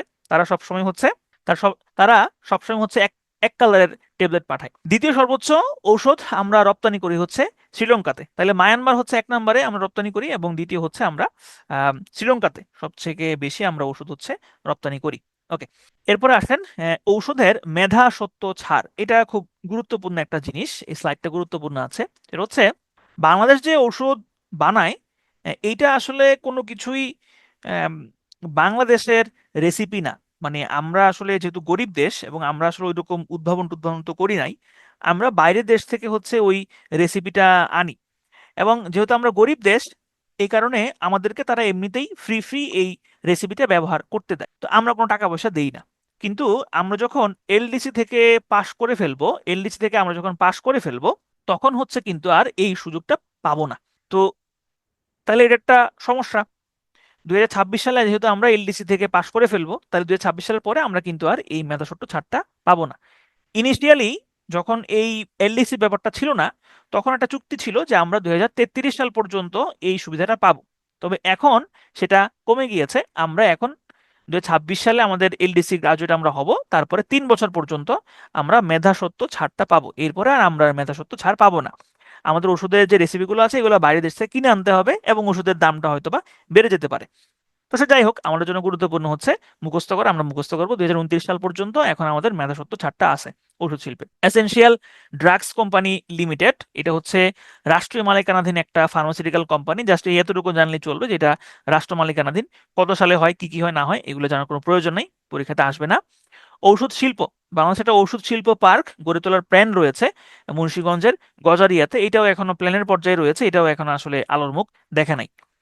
ঔষধ প্রশাসন অধিদপ্তর, মূলত এরা বাংলাদেশের বিভিন্ন ঔষধ যে কারখানাগুলো আছে এগুলা নিয়ন্ত্রণ করে। Directorate general of drug administration, বা সংক্ষেপ হচ্ছে ডিজিডিএ। এ খুব একটা ইম্পর্টেন্ট না, নাইস টু নো। দেশের সর্ববৃহৎ ঔষধ কোম্পানি হচ্ছে স্কয়ার ফার্মা। তাদের হচ্ছে কেনিয়াতে কারখানা আছে, এবং কেনিয়ার পরে তারা ফিলিপাইনেও হচ্ছে কারখানা খুলেছে। তাহলে এই তথ্যটা গুরুত্বপূর্ণ যে দেশের একমাত্র ফার্মাসিউটিক্যাল কোম্পানি যাদের হচ্ছে দুইটা দেশে হচ্ছে তাদের কারখানা রয়েছে। ওকে, এরপর আসে আমরা দেখব হচ্ছে সার শিল্প। বাংলাদেশের সার শিল্প নিয়ন্ত্রণকারী প্রতিষ্ঠানের নাম হচ্ছে বাংলাদেশ কেমিক্যাল ইন্ডাস্ট্রিজ কর্পোরেশন, বা সংক্ষেপে বিসিআইসি। দেশে এই মুহূর্তে সার কারখানা রয়েছে 7টি। দেশে এই মুহূর্তে টোটাল সার কারখানা রয়েছে 7টি। তবে এইখানে একটা হচ্ছে ছোট্ট জিনিস আছে, সেটা হলো পরীক্ষাতে যদি আসে এরকম যে বাংলাদেশের এই মুহূর্তে সার কারখানার সংখ্যা হচ্ছে কত, ঠিক আছে, এটা সবসময় হচ্ছে আপনার, এটা সবসময় হচ্ছে সরকারি যে এই সার কারখানাগুলো আছে সেটাকেই আসলে মিন করবে, ঠিক আছে। সরকারি সার কারখানাটাকেই হচ্ছে এটা মিন করবে।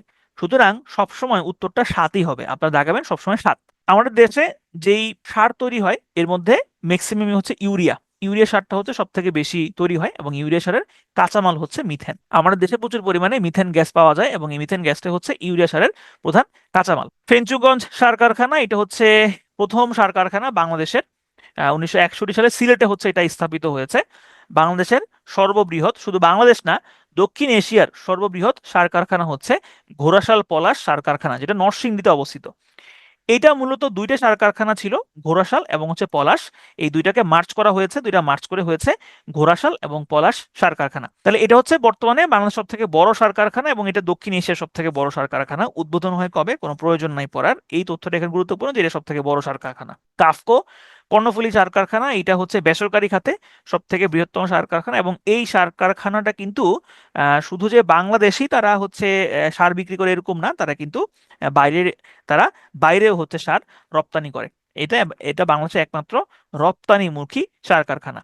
তো এখানে সার কারখানাগুলোর সিরিয়াল দেওয়া আছে, এগুলো হচ্ছে নাইস টু নো, কেউ চাইলে পড়তে পারেন, এগুলা না পড়লেও চলবে, এগুলো থেকে প্রশ্ন আসে না আসলে। আচ্ছা, এরপর আসেন কাগজ শিল্প। বাংলাদেশের কাগজ শিল্প নিয়ন্ত্রণকারী প্রতিষ্ঠান কিন্তু হচ্ছে বিসিআইসি, বা হচ্ছে বাংলাদেশ কেমিক্যাল ইন্ডাস্ট্রিজ কর্পোরেশন। বাংলাদেশের প্রথম কাগজ কল হচ্ছে কর্ণফুলী কাগজ কল, এটা আপাতত বন্ধ রয়েছে। এবং বাংলাদেশের বর্তমান সরকারি কাগজ কলের সংখ্যা 6টা। তবে আমি এটা নিয়ে আসলে সন্দিহান, এই তথ্যটা আপনারা পড়েন না, কারণ এটা নিয়ে আমি আসলে কনফিউশনে আছি। সুতরাং এটা পড়ার আপাতত প্রয়োজন নাই, এবং এটা নিয়ে আমি কোনো বিসিএস পরীক্ষাতে এরকম কোনো প্রশ্ন আসলে আসতেও দেখি নাই। সুতরাং না আসার সম্ভাবনাই বেশি। আচ্ছা, এরপর আসেন জাহাজ নির্মাণ শিল্প। আমাদের এই জাহাজ নির্মাণ শিল্পটাকে বাংলাদেশের সরকার থেকে এটাকে একটা নাম দেওয়া হয়েছে, সেটা হচ্ছে থ্রাস্ট সেক্টর। থ্রাস্ট সেক্টর বা হচ্ছে অগ্রাধিকার প্রাপ্ত খাত, থ্রাস্ট সেক্টর বা হচ্ছে অগ্রাধিকার প্রাপ্ত খাত। তো এইটা মেইনলি হচ্ছে যে এই শিল্পটাকে বাংলাদেশ সরকার অগ্রাধিকার দিচ্ছে, বা এটাকে গুরুত্ব দিচ্ছে। কেন? কারণ হচ্ছে এখানে বাংলাদেশ খুব ভালো করছে, এবং এই এই এই শিল্পটার খুব ভালো সম্ভাবনা আছে, এই কারণে এই শিল্পটাকে অগ্রাধিকার খাত প্রাপ্ত বলা হয়েছে। তো এই জাহাজ শিল্পটাকে নিয়ন্ত্রণ করে বাংলাদেশ শিপিং কর্পোরেশন। এটা প্রতিষ্ঠিত হয় 1972 সালে। এটা সাল খুব একটা ইম্পর্টেন্ট না, নাইস টু নো। বাংলাদেশের জাহাজ নির্মাণ কারখানাগুলোর মধ্যে গুরুত্বপূর্ণ হচ্ছে খুলনা শিপইয়ার্ড, আনন্দ শিপইয়ার্ড এবং হচ্ছে চট্টগ্রাম শিপইয়ার্ড। এদের মধ্যে খুলনা শিপইয়ার্ড হচ্ছে বাংলাদেশের প্রথম জাহাজ নির্মাতা প্রতিষ্ঠান। এখানে এই তথ্যটা ইম্পর্টেন্ট যে খুলনা শিপইয়ার্ড হচ্ছে বাংলাদেশের প্রথম জাহাজ নির্মাতা প্রতিষ্ঠান।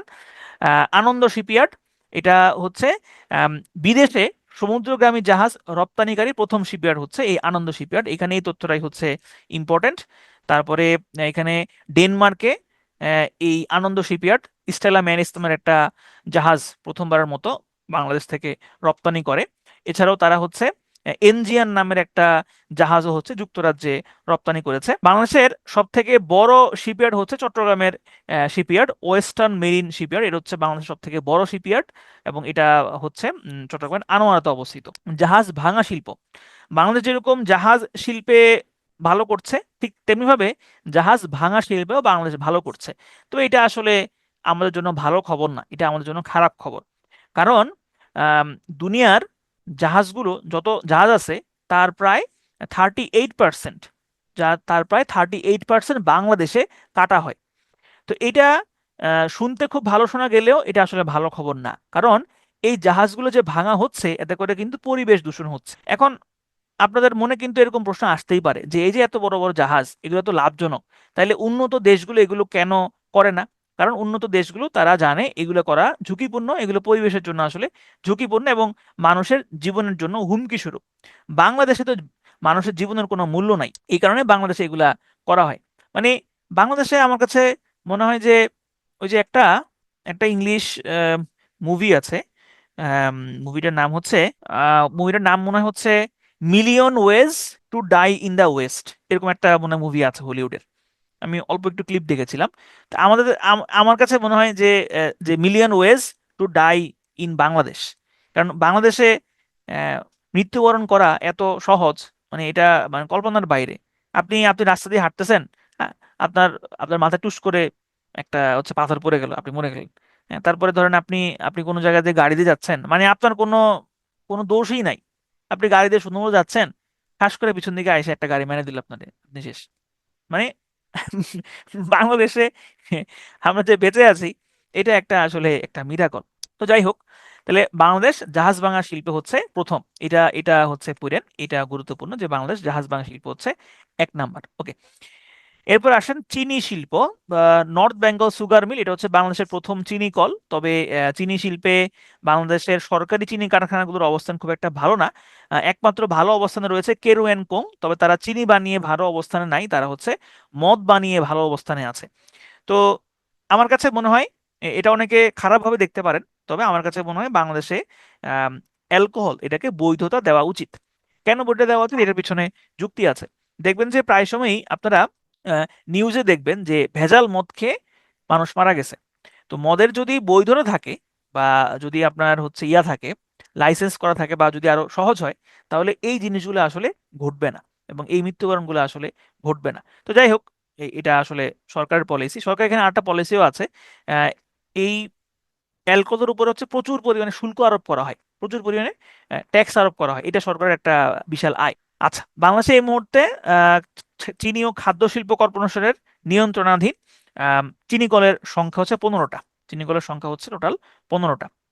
ধরেন এই যে ধরেন আমি একটু আগে যে কথাটা বললাম যে আমার কাছে মনে হয় যে উম, এই যে মদ বা অ্যালকোহল এটাকে বৈধতা দেওয়া যেতে পারে। ধরেন আমি যদি কোনো গুরুত্বপূর্ণ কেউ হইতাম, বা এখনো এটা হইতে পারে এরকম, যে আপনারা এখানে কেউ ধরেন আপনারা চাইলেন যে যাক এই তো একটা পাইছি, পিটুয়াকে বিপদে ফেলা যাবে বা এই শাড়ির বাইরে বিপদে ফেলা যাবে, তখন আপনারা কি করলেন, এটা কাট করলেন। কাট করে হচ্ছে যে আপনারা হচ্ছে এটা ইয়ে ছাড়াই দিলেন, হ্যাঁ, আপনারা হচ্ছে ভিডিও ছাড়া দিলেন, এই যে দেখেন এই যে বাংলাদেশের এগুলা হচ্ছে, বাংলাদেশের ক্লাসে হচ্ছে এগুলা শিখায়। হ্যাঁ, আসলে সাংবাদিকরা কিন্তু এইভাবেই আসলে মিসলিডিং যেই শিরোনামগুলো আছে, হেডলাইন গুলো আছে, এইভাবেই হয়। মানে বলে একটা, হ্যাঁ, বলে একটা, হেডলাইনে দেয় আর একটা। যেমন প্রায় এরকম মানে ক্লিক বেট দেয়। যেমন ধরেন ধরেন আমি বললাম যে যে পিটু এর শিক্ষক লাবু ভাই, হ্যাঁ, কি করছে দেখুন ভিডিও সহ। তো এখন আপনার কাছে মনে হয় হাই হাই লাবু ভাই জানি কি করতেছে, তখন আপনি ভিডিওতে আপনি ক্লিক করবেন, ক্লিক করে দেবেন যে লাবু ভাই আসলে কিছু করতেছে না, উনি চেয়ারে বসে ঘুমাচ্ছে। এটাই এটাই হচ্ছে নিউজ। আচ্ছা, দেখেন পাট শিল্প। পাট শিল্প হচ্ছে এখানে গুরুত্বপূর্ণ হইল আহ, বাংলাদেশের ডক্টর মোবারক আহমেদ খান, তিনি এই পাট থেকে এক ধরনের পলিথিনের বিকল্প হিসেবে একটা জিনিস তিনি সাবস্টিটিউট তিনি হচ্ছে তৈরি করেছেন, যেটার নাম হচ্ছে সোনালী ব্যাগ। এবং এটা এখন কিন্তু বাণিজ্যিক ভাবেও আম, তৈরি হচ্ছে এবং এই কারণে তাকে হচ্ছে স্বাধীনতা পুরস্কারে ভূষিত করা হয়েছে। বাংলাদেশ মেশিন টুলস কারখানা, এই মেশিন টুলস কারখানা এখানে হচ্ছে আপনার এটা এটা এখানে হচ্ছে মিলিটারিদের জন্য বিভিন্ন হচ্ছে আম, জুতা, তারপরে হচ্ছে বিভিন্ন টুলস টুলস তৈরি হয়। এবং বাংলাদেশে একমাত্র অস্ত্র নির্মাণ কারখানাও গাজীপুরে অবস্থিত। অস্ত্র নির্মাণ কারখানা শুনে আমার খুশি হয়ে যায় না যে বাংলাদেশ অস্ত্র নির্মাণ করে, বাট আসলে ওইরকম না, অস্ত্র নির্মাণ করে না এখানে, অস্ত্র আপনার হচ্ছে যে আহ, মেরামত হয় আর কি। হ্যাঁ, যে এখানে কোনো একটা অস্ত্র হয়তো কোনো জায়গা দিয়ে একটু ঝামেলা হয়েছে, এটা এখানে আইসা হচ্ছে ঠিকঠাক করা হয়, এতটুকুই। আচ্ছা, পর্যটন শিল্প। বাংলাদেশ পর্যটন শিল্প যেই মন্ত্রণালয়ের আন্ডারে নিয়ন্ত্রিত হয় সেটা হচ্ছে বেসামরিক বিমান পরিবহন ও পর্যটন মন্ত্রণালয়। বেসামরিক বিমান পরিবহন ও পর্যটন মন্ত্রণালয়। তো বাংলাদেশের এই পর্যটন মন্ত্রণালয়ের আন্ডারে একটা কর্পোরেশন রয়েছে, সেই কর্পোরেশনের নাম হচ্ছে বাংলাদেশ পর্যটন কর্পোরেশন, বা সংক্ষেপে হচ্ছে বিপিসি, বাংলাদেশ পর্যটন কর্পোরেশন। এটা হচ্ছে বাংলাদেশের একটা সরকারি ট্যুরিজম অর্গানাইজেশন। এটার লক্ষ্য হচ্ছে বাংলাদেশকে একটা আকর্ষণীয় পর্যটন গন্তব্যের দেশ হিসেবে গড়ে তোলা। এটা আসলে সম্ভব না যতদিন না পর্যন্ত বাংলাদেশের মানুষ ভালো হচ্ছে। কারণ ওই দিন একটা ভিডিও দেখলাম, কক্সবাজারে এক ফরেইনার, যেখানে ভাড়া হচ্ছে 10 টাকা, সেখানে সে ভাড়া চাচ্ছে 100 টাকা। তো এরকম হইলে তো আসলে বাংলাদেশে কেউ আসবে না, বাংলাদেশের তো মানে পর্যটনে আসবে না। বাংলাদেশের মানুষ তো হইলো বাটপার, মানে বাংলাদেশের মানুষ হচ্ছে আপনার মানে জন্মগত ভাবে হচ্ছে বাটপার জাতি আমরা আসলে। মানে এটা মানে বলতে খারাপ শোনা যায়, কিন্তু আমরা জিনগত ভাবে বলেন বা ঐতিহ্যগত ভাবে বলেন, আমরা হচ্ছে বাটপার জাতি। বাংলাদেশের পর্যটন কর্পোরেশন, তাহলে এই কর্পোরেশনের মেইন উদ্দেশ্যটা হচ্ছে বাংলাদেশকে একটা আকর্ষণীয় পর্যটন গন্তব্যে দেশ হিসেবে গড়ে তোলা। আর বাংলাদেশের পর্যটন বোর্ড, বাংলাদেশের পর্যটন বোর্ডের কাজটা হচ্ছে বাংলাদেশের পর্যটন নিয়ে মার্কেটিং করা। তাহলে দেখেন দুইটার কাজ কিন্তু ভিন্ন ভিন্ন। একটা হচ্ছে বাংলাদেশ ট্যুরিজম বোর্ড, এটার কাজ হচ্ছে প্রমোটিং এন্ড মার্কেটিং, মার্কেটিং করা এবং হচ্ছে প্রমোশন করা। আর একটা হচ্ছে বাংলাদেশ পর্যটন কর্পোরেশন, এদের কাজ হচ্ছে বাংলাদেশকে একটা আকর্ষণীয় পর্যটন গন্তব্যের দেশ হিসেবে গড়ে তোলা। প্লাস্টিক শিল্প। বাংলাদেশের এখানে প্লাস্টিক শিল্পের যাত্রা শুরু হয় একটা সাল দেওয়া আছে, এটা প্রয়োজন নাই, এখানে প্রয়োজন যেটা সেটা হচ্ছে বাংলাদেশের প্লাস্টিক শিল্প নগরী স্থাপিত হবে ঢাকার কেরানীগঞ্জে। এতটুকু জানলে হচ্ছে চলবে। চলেন চলেন আমরা একটু রিক্যাপ করে আসি, আমরা কি কি জিনিস আসলে এখানে দেখলাম। আমরা রিক্যাপটা করব পোশাক শিল্প থেকে। আমরা একটু রিক্যাপ করি, না এগুলো তো মনে হয় রিক্যাপ করছি। আমরা রিক্যাপটা করব হচ্ছে ওষুধ শিল্প থেকে। ওষুধ শিল্প, বাংলাদেশের 157টা দেশে হচ্ছে ঔষধ রপ্তানি করে। বেশি ঔষধ রপ্তানি করে মায়ানমারে, দ্বিতীয় সর্বোচ্চ হচ্ছে শ্রীলঙ্কা। বাংলাদেশ ঔষধ শিল্পে মেধাস্বত্ব ছাড় পাবে হচ্ছে 2029 সাল পর্যন্ত। ঔষধ শিল্প পার্ক এটা গড়ে উঠছে মুন্সিগঞ্জের গজারিয়াতে। তারপরে দেশের বৃহত্তম ওষুধ কারখানা স্কয়ার ফার্মা। সার শিল্প, বাংলাদেশের সার শিল্প রয়েছে বর্তমানে সরকারি কারখানা হচ্ছে 7টি। এর মধ্যে সব থেকে বড় কারখানা হচ্ছে ঘোড়াশাল ও পলাশ সার কারখানা, এবং বাংলাদেশের প্রধান সার হচ্ছে ইউরিয়া সার। তারপরে আমরা দেখলাম হচ্ছে কাগজ শিল্প। কাগজ শিল্প নিয়ন্ত্রণ করে হচ্ছে বিসিআইসি, প্রথম কাগজ কল কর্ণফুলী কাগজ কল, এটা এখন আর বর্তমানে চালু নাই। তারপরে আমরা দেখলাম জাহাজ নির্মাণ শিল্প, এটা ট্রাস্ট সেক্টরে অন্তর্ভুক্ত করা হয়েছে। বাংলাদেশের জাহাজ নির্মাণ কারখানা মোটামুটি 3টা রয়েছে বড় বড়, খুলনা শিপইয়ার্ড, আনন্দ শিপইয়ার্ড এবং হচ্ছে চট্টগ্রাম শিপইয়ার্ড। জাহাজ ভাঙা শিল্প, এই জাহাজ ভাঙা শিল্প কিন্তু বাংলাদেশ বর্তমানে প্রথম অবস্থানে রয়েছে। চিনি শিল্প আমরা দেখলাম, বাংলাদেশ সব থেকে বড় চিনি কল হচ্ছে নর্থ বেঙ্গল সুগার মিল, এটা নাটোরে অবস্থিত। আর বাংলাদেশের বর্তমানে সর্ববৃহৎ চিনি কল হচ্ছে কেরু অ্যান্ড কো। পাট শিল্পের মধ্যে আমরা দেখলাম মোবারক আহমেদ খান, তিনি সোনালী ব্যাগের উদ্ভাবক। মেশিন টুলস ফ্যাক্টরি, এটা গাজীপুরে অবস্থিত। অস্ত্র নির্মাণ কারখানা, এটা গাজীপুরে অবস্থিত। পর্যটন শিল্প, বেসামরিক বিমান পরিবহন ও পর্যটন মন্ত্রণালয়ের আন্ডারে হচ্ছে এটা নিয়ন্ত্রিত হয়। এরপরে আমরা দেখলাম প্লাস্টিক শিল্প। প্লাস্টিক শিল্প নগরী ঢাকার কেরানীগঞ্জে অবস্থিত। বাণিজ্য মন্ত্রণালয়, বাংলাদেশের বাণিজ্য মন্ত্রণালয়, বাংলাদেশের প্রথম বাণিজ্য মন্ত্রী ছিলেন ক্যাপ্টেন এম মনসুর আলী। বাণিজ্য মন্ত্রণালয় ইংরেজি হচ্ছে ministry of commerce. EPB export promotion bureau. Export promotion ব্যুরোর মূল কাজটা হচ্ছে দেশের রপ্তানি খাতের উন্নয়ন করা এবং দেশের রপ্তানি খাতের প্রমোশন করা। তাহলে ইপিবি, এটার এব্রিভিয়েশনটা ইম্পর্টেন্ট এবং এটার কাজটা কি, এটা হচ্ছে এখানে ইম্পর্টেন্ট। বাংলাদেশ সব থেকে বেশি রপ্তানি করে যুক্তরাষ্ট্র, এটা আমরা একটু আগে দেখেছি, দেশভিত্তিক। এবং সব থেকে দ্বিতীয় সর্বোচ্চ রপ্তানি করা হচ্ছে জার্মানিতে। আর বাংলাদেশ সব থেকে বেশি কেনাকাটা করা হচ্ছে চীন থেকে, এবং দ্বিতীয় বেশি কেনাকাটা করা হচ্ছে ভারত থেকে। আসলে আগে হোক পরে হোক বাংলাদেশের আসলে চীনের দিকে যাইতে হবে, চীনের দিকে ঝুঁকতে হবে। এবং আমার কাছে মনে হয় বাংলাদেশের আসলে আগেই চীনের দিকে ঝুঁকা উচিত। আস্তে আস্তে চীনের সাথে বাংলাদেশের সম্পর্ক আরো বেশি করে বাড়ানো উচিত। কারণ এক সময় চীন হচ্ছে বিশ্ব নিয়ন্ত্রণ করবে, কিছু করার নাই, এটাই হচ্ছে আপনার আলটিমেট আপনার ফেট বলেন বা হচ্ছে ভবিষ্যৎ বলেন, এটা আসলে সত্য। চীন একসময় নিয়ন্ত্রণ করবে, ফুল ফুল পৃথিবী কন্ট্রোল করবে হচ্ছে চীন। চীন এমন এমন কিছু কাজ করতেছে যেটা আসলে আপনার পশ্চিমা বিশ্বের কল্পনার বাইরে, মানে কল্পনারও বাইরে, আপনি হচ্ছে চিন্তা করতে পারবেন না। আপনার চীন হচ্ছে আগে দেখা যাইতো যে আহ, গবেষণা গবেষণার দিক থেকে সবসময় হচ্ছে ইউরোপিয়ান কান্ট্রি বা পশ্চিমা যে কান্ট্রিগুলো ছিল তাদের হচ্ছে যে সবসময় একটা আধিক্য থাকতো। কিন্তু এখন এই জায়গাটা নিয়ে এসেছে চীন। তারা শিক্ষায় বলেন, গবেষণায় বলেন, সামরিক দিক থেকে বলেন, সব দিক থেকে এখন হচ্ছে তারা এগিয়ে যাচ্ছে। এবং আলটিমেটলি চীনই হচ্ছে যে একসময় বিশ্ব নিয়ন্ত্রণ করবে, আগে হোক বা পরে হোক। তো আমরা তো গরিব দেশ, আমরা হচ্ছে ছোট দেশ, এখন আমাদের কি দরকার? আমাদের দরকার হচ্ছে ভালো সম্পর্ক রাখা। তো সেক্ষেত্রে আগে থেকে ভালো সম্পর্ক রাখাটা আসলে জরুরি। সবচেয়ে বেশি পণ্য আমদানি করে বাংলাদেশ চীন থেকে, এবং বাংলাদেশের এই কারণে সব থেকে বেশি বাণিজ্য ঘাটতি হচ্ছে চায়নার সাথেই সব থেকে বেশি। চায়নার সাথে বাংলাদেশের বাণিজ্য ঘাটতি সব থেকে বেশি, কারণ বাংলাদেশ চায়না থেকে কিনে বেশি, আমদানি করে বেশি, রপ্তানি করে হচ্ছে কম। এরপর আসলে আমরা দেখবো হচ্ছে শিল্পাঞ্চল। বাংলাদেশের শিল্পাঞ্চলগুলোর মধ্যে দুইটা অথরিটি রয়েছে যেগুলোর মধ্যে এই শিল্পাঞ্চলগুলো নিয়ন্ত্রিত হয়। একটা নাম হচ্ছে বাংলাদেশ ইকোনমিক জোনস অথরিটি বা বাংলাদেশ অর্থনৈতিক অঞ্চল কর্তৃপক্ষ। এই বেজা বা সংক্ষেপ হচ্ছে বেজা। এই বেজা প্রতিষ্ঠিত হয়েছে 2010 সালে এবং এটা নিয়ন্ত্রক হচ্ছে প্রধানমন্ত্রীর কার্যালয়। বর্তমানে প্রধানমন্ত্রীর কার্যালয় না, বর্তমানে হচ্ছে প্রধান উপদেষ্টার কার্যালয়। তবে আপনারা যখন পরীক্ষা দিবেন তখন আর মনে হয় প্রধান উপদেষ্টা থাকবে না, তখন প্রধানমন্ত্রীই থাকবে। তো যাই হোক, এটার যেটা অপশন থাকে সেটা দেখাবেন। 2030 সালের মধ্যে এটার টার্গেট ছিল টোটাল 100টা অর্থনৈতিক অঞ্চল তৈরি করা, যদিও এটা হয় নাই। এগুলো এগুলো প্রয়োজন নাই, এখানে জাস্ট হচ্ছে এব্রিভিয়েশনটা গুরুত্বপূর্ণ, আর কবে প্রতিষ্ঠিত হয়েছে এটা গুরুত্বপূর্ণ। বাংলাদেশের এই বেজার আন্ডারে কিছু অর্থনৈতিক অঞ্চল প্রতিষ্ঠা করা হয়েছে। এর মধ্যে জাপানের বিনিয়োগে এসইজেড, এসইজেড, এসইজেড মানে হচ্ছে স্পেশাল ইকোনমিক জোন। এই স্পেশাল ইকোনমিক জোন জাপানের বিনিয়োগে তৈরি হচ্ছে নারায়ণগঞ্জের 2500-এ। ভারতের বিনিয়োগে এসইজেড তৈরি হচ্ছে বাগেরহাটের মোংলায়, এবং চীনের বিনিয়োগে এসইজেড তৈরি হচ্ছে চট্টগ্রামের আনোয়ারাতে। দেশের সর্ববৃহৎ অর্থনৈতিক অঞ্চল বা যেটা নাম হচ্ছে ন্যাশনাল স্পেশাল ইকোনমিক জোন, এটা দুইটা জেলা মিলে তৈরি হয়েছে। একটা হইলো চট্টগ্রাম এবং আরেকটা হচ্ছে ফেনী। এই দুইটা জেলার দুইটা উপজেলা মিরসরাই এবং সীতাকুণ্ড, আর চট্টগ্রামের মিরসরাই এবং সীতাকুণ্ড আর ফেনীর হচ্ছে সোনাগাজী, এই তিনটা উপজেলা মিলে দেশের সর্ববৃহৎ অর্থনৈতিক অঞ্চল তৈরি হয়েছে, যেটা প্রায় 30,000 একর। তো এটার শুরুতে নাম ছিল বঙ্গবন্ধু শেখ মুজিব শিল্পনগর, তবে বর্তমানে এই নামটা নাই, বর্তমানে নাম হচ্ছে এনএসইজেড বা ন্যাশনাল স্পেশাল ইকোনমিক জোন। এটা হচ্ছে ইকোনমিক জোন। এখানে আপনি হচ্ছে দেশীয় যে কোম্পানিগুলো আছে তারাও এখানে কারখানা করতে পারবে, বিদেশি কোম্পানিগুলো এখানে চাইলে কারখানা করতে পারবে।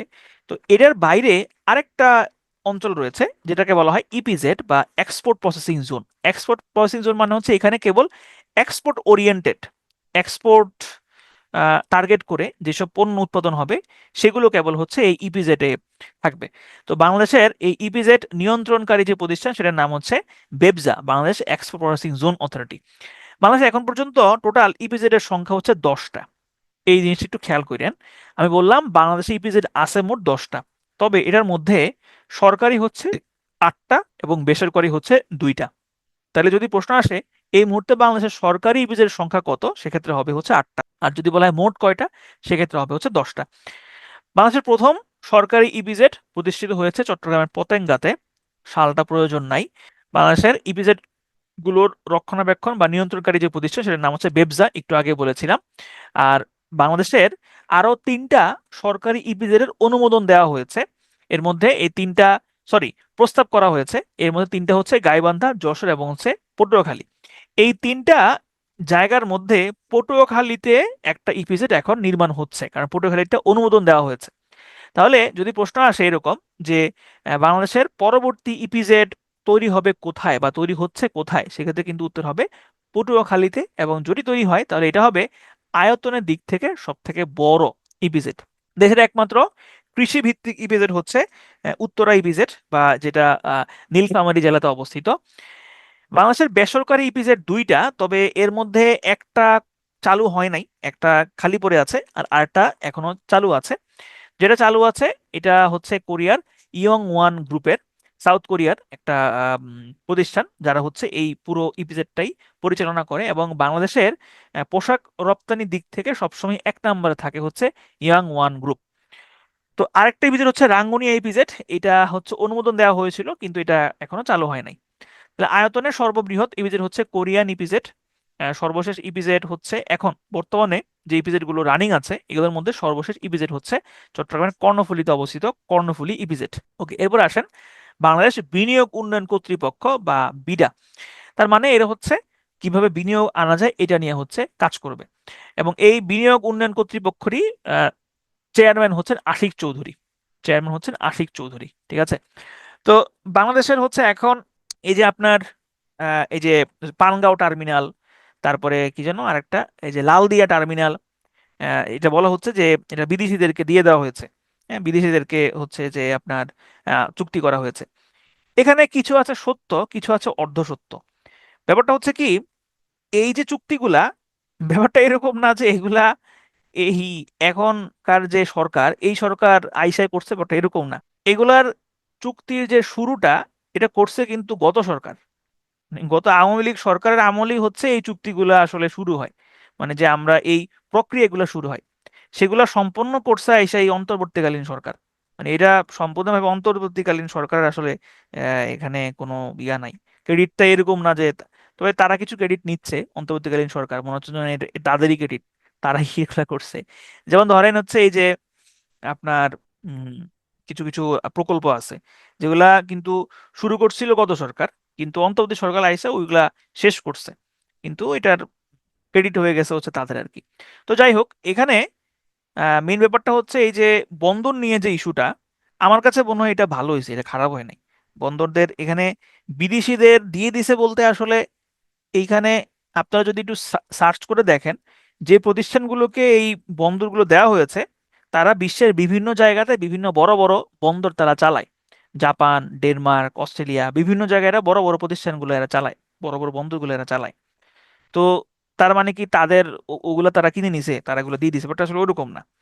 এখন কথা হচ্ছে যে এগুলা বিভিন্ন কারণ হচ্ছে এই চুক্তিগুলো আসলে প্রকাশিত হয় না।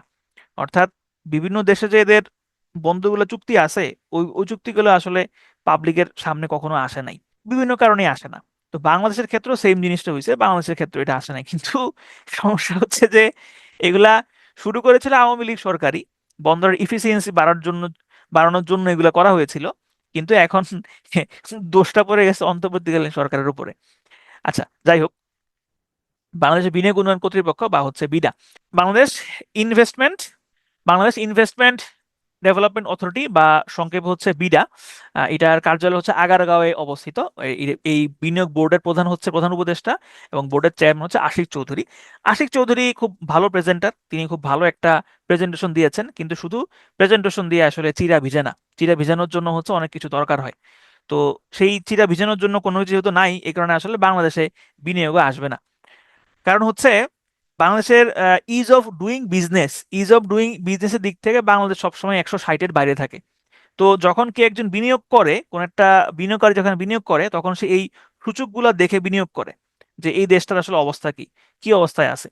এবং যতদিন না পর্যন্ত কোনো স্টেবল সরকার কোনো দেশে না আসছে, ততদিন পর্যন্ত কোনো বিনিয়োগ আসলে আসে না, স্বাভাবিকভাবেই আসে না। কারণ এই সরকার তো কোনো এই সরকার কখনো পড়ে যায় কোনো ঠিক আছে, নির্বাচিত সরকার সে মোটামুটি স্টেবল থাকবে, 5 বছর থাকবে, এটা মোটামুটি একটা গ্যারান্টি আছে। তো বাংলাদেশে বিনিয়োগ তখনই বাড়বে যখন হচ্ছে বাংলাদেশের আমলাতান্ত্রিক জটিলতাগুলো দূর হবে, বাংলাদেশের অবকাঠামো খাতগুলো হচ্ছে ভালো থাকবে, এবং বাংলাদেশে খুব সহজেই বিদ্যুতের চাহিদা উম, মেটানো যাবে, তারপরে গ্যাস সংকট থাকবে না, তখনই হচ্ছে বাংলাদেশে আসলে বিনিয়োগ বাড়বে, এছাড়া আসলে সম্ভব না।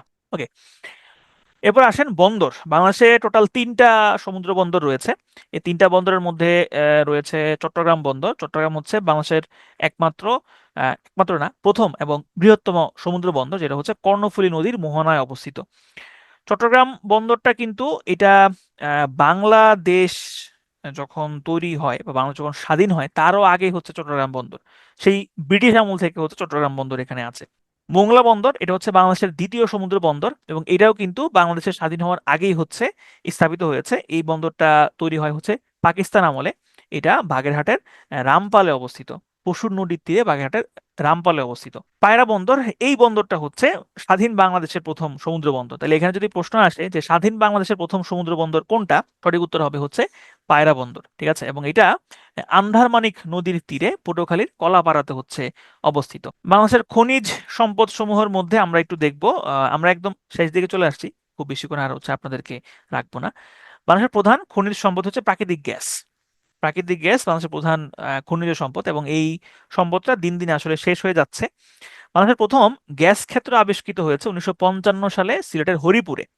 এবং উত্তোলন শুরু হয় তার 2 বছর পরে 1957 সালে। এই দুইটা সালই হচ্ছে খুব গুরুত্বপূর্ণ। বাংলাদেশে বর্তমানে গ্যাস ক্ষেত্রের সংখ্যা রয়েছে 30টা। তবে এখানে ছোট্ট একটা কিন্তু আছে, কিন্তুটা হচ্ছে প্রতি বছর ডিসেম্বর মাসে হচ্ছে ইকোনমিক রিভিউ প্রকাশিত হয়। সর্বশেষ প্রকাশিত হয়েছে 2024 সালের ইকোনমিক রিভিউ। তার মানে আগামী মাসে 2024 সালের 2025 সালের ইকোনমিক রিভিউটা প্রকাশিত হবে। সেইটা অনুযায়ী প্রাকৃতিক গ্যাস ক্ষেত্র কয়টা আমরা সেটা নির্ধারণ করব। তবে আনঅফিসিয়ালি এখন বর্তমানে মোট গ্যাস ক্ষেত্রের সংখ্যা হচ্ছে 30টা। তবে ইকোনমিক রিভিউ অনুযায়ী এখন বর্তমানে গ্যাস ক্ষেত্রের সংখ্যা হচ্ছে 29টা। তো আমি বলবো আপাতত এইটা আপনারা পড়েন না, এটা আপনারা স্কিপ করতে পারেন আপাতত। সাম্প্রতিকে যখন ক্লাস করানো হবে তখন এটা জানিয়ে দেওয়া হবে, কারণ আমরা ইকোনমিক রিভিউ পেয়ে যাবো আগামী মাসে। বাংলাদেশের সব থেকে বড় গ্যাস ক্ষেত্র হচ্ছে তিতাস তিতাস গ্যাস ক্ষেত্র। এটা হচ্ছে গ্যাসের মজুদের দিক থেকে। বিবিয়ানা গ্যাস ক্ষেত্র হচ্ছে আয়তনের দিক থেকে সব থেকে বড়। আর দিনের মধ্যে সব থেকে বেশি উত্তোলন করা হয় এই বিবিয়ানা গ্যাস ক্ষেত্র থেকেই। বাংলাদেশের এই যে গ্যাস, এই গ্যাস শক্তিটা সব থেকে বেশি ব্যবহার করা হয় বিদ্যুৎ উৎপাদনে। প্রায় অর্ধেকের মতো গ্যাস যায় হচ্ছে বিদ্যুৎ উৎপাদনে। তার মানে বাংলাদেশের যে গ্যাসের সংকট হচ্ছে দিন দিন, এটা কিন্তু আহ, প্রত্যক্ষভাবে হোক বা পরোক্ষভাবে হোক বিদ্যুতের উপর একটা প্রভাব তৈরি করবে।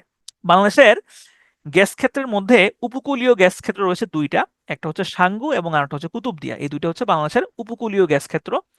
এবং বাংলাদেশের যে গ্যাস ক্ষেত্র বা গ্যাস ক্ষেত্র, নতুন নতুন গ্যাস ক্ষেত্র খোঁজা, এই খোঁজার জন্য বাংলাদেশকে টোটাল 23টা ব্লকে ভাগ করা হয়েছে। পুরো বাংলাদেশের যে স্থলভাগ এটাকে টোটাল 23টা ব্লকে ভাগ করা হয়েছে। এই ব্লকগুলো কি কি এগুলো প্রয়োজন নাই, জাস্ট 23টা ব্লক আছে, এটা জানলেই চলবে। আচ্ছা, এরপর আসেন যে বাংলাদেশের যে প্রাকৃতিক গ্যাস, এই গ্যাসের মধ্যে মিথেনের পরিমাণ হচ্ছে সব থেকে বেশি, 95% থেকে হচ্ছে 99%। আর এর মধ্যে একটা টার্ম আছে সিএনজি। যদি আমরা সিএনজি বলতে ওই যে 3 চাক্কার বাহনটাকে বুঝি, কিন্তু সিএনজি বলতে আসলে বোঝানো হয় হচ্ছে কম্প্রেসড ন্যাচারাল গ্যাস। কিন্তু ওইটা যেহেতু সিএনজি চালিত, এই কারণে আমরা ওটাকে সিএনজি বলি। এমনিতে আসলে ওইটা হচ্ছে অটো রিক্সা, সিএনজি চালিত অটো রিক্সা আর কি। তো যাই হোক, বাংলাদেশের পেট্রো বাংলা হচ্ছে তেল গ্যাস খোঁজ করা বা তেল গ্যাস অনুসন্ধান করা, খনিজ সম্পদ অনুসন্ধান করার ক্ষেত্রে বাংলাদেশের সব থেকে সর্বসর্বা যে প্রতিষ্ঠান সেটা হচ্ছে পেট্রো বাংলা। এবং পেট্রো বাংলার আন্ডারে আরো কিছু প্রতিষ্ঠান রয়েছে যারা এই বিভিন্ন কাজগুলো করে। তো এর মধ্যে একটা রয়েছে বাপেক্স। বাপেক্স হচ্ছে তেল গ্যাসের অনুসন্ধানের দিক থেকে সব থেকে সফল কোম্পানি। এটা যদি এখানে এই তথ্যটা নাই, এটা জাস্ট নাইস টু নো। তাহলে এটা জাস্ট এখানে এতটুকু পড়লেই চলবে যে পেট্রো বাংলা হচ্ছে বাংলাদেশের তেল গ্যাস এবং খনিজ সম্পদ অনুসন্ধানে এবং তাদের উন্নয়ন সংক্রান্ত কর্মকাণ্ড হচ্ছে পরিচালনা করে। ওকে, কয়লা। বাংলাদেশের দ্বিতীয় গুরুত্বপূর্ণ খনিজ সম্পদ হচ্ছে কয়লা। এখন পর্যন্ত টোটাল 5টা কয়লা খনি বাংলাদেশে আবিষ্কৃত হয়েছে। টোটাল 5টা কয়লা ক্ষেত্র আবিষ্কৃত হয়েছে। এর মধ্যে সর্বপ্রথম আবিষ্কৃত হয় 1959 সালে। তাহলে 1955 সালে হচ্ছে প্রথম গ্যাস ক্ষেত্র আবিষ্কার। এরপরে 57 সালে হচ্ছে উত্তোলন শুরু হয়।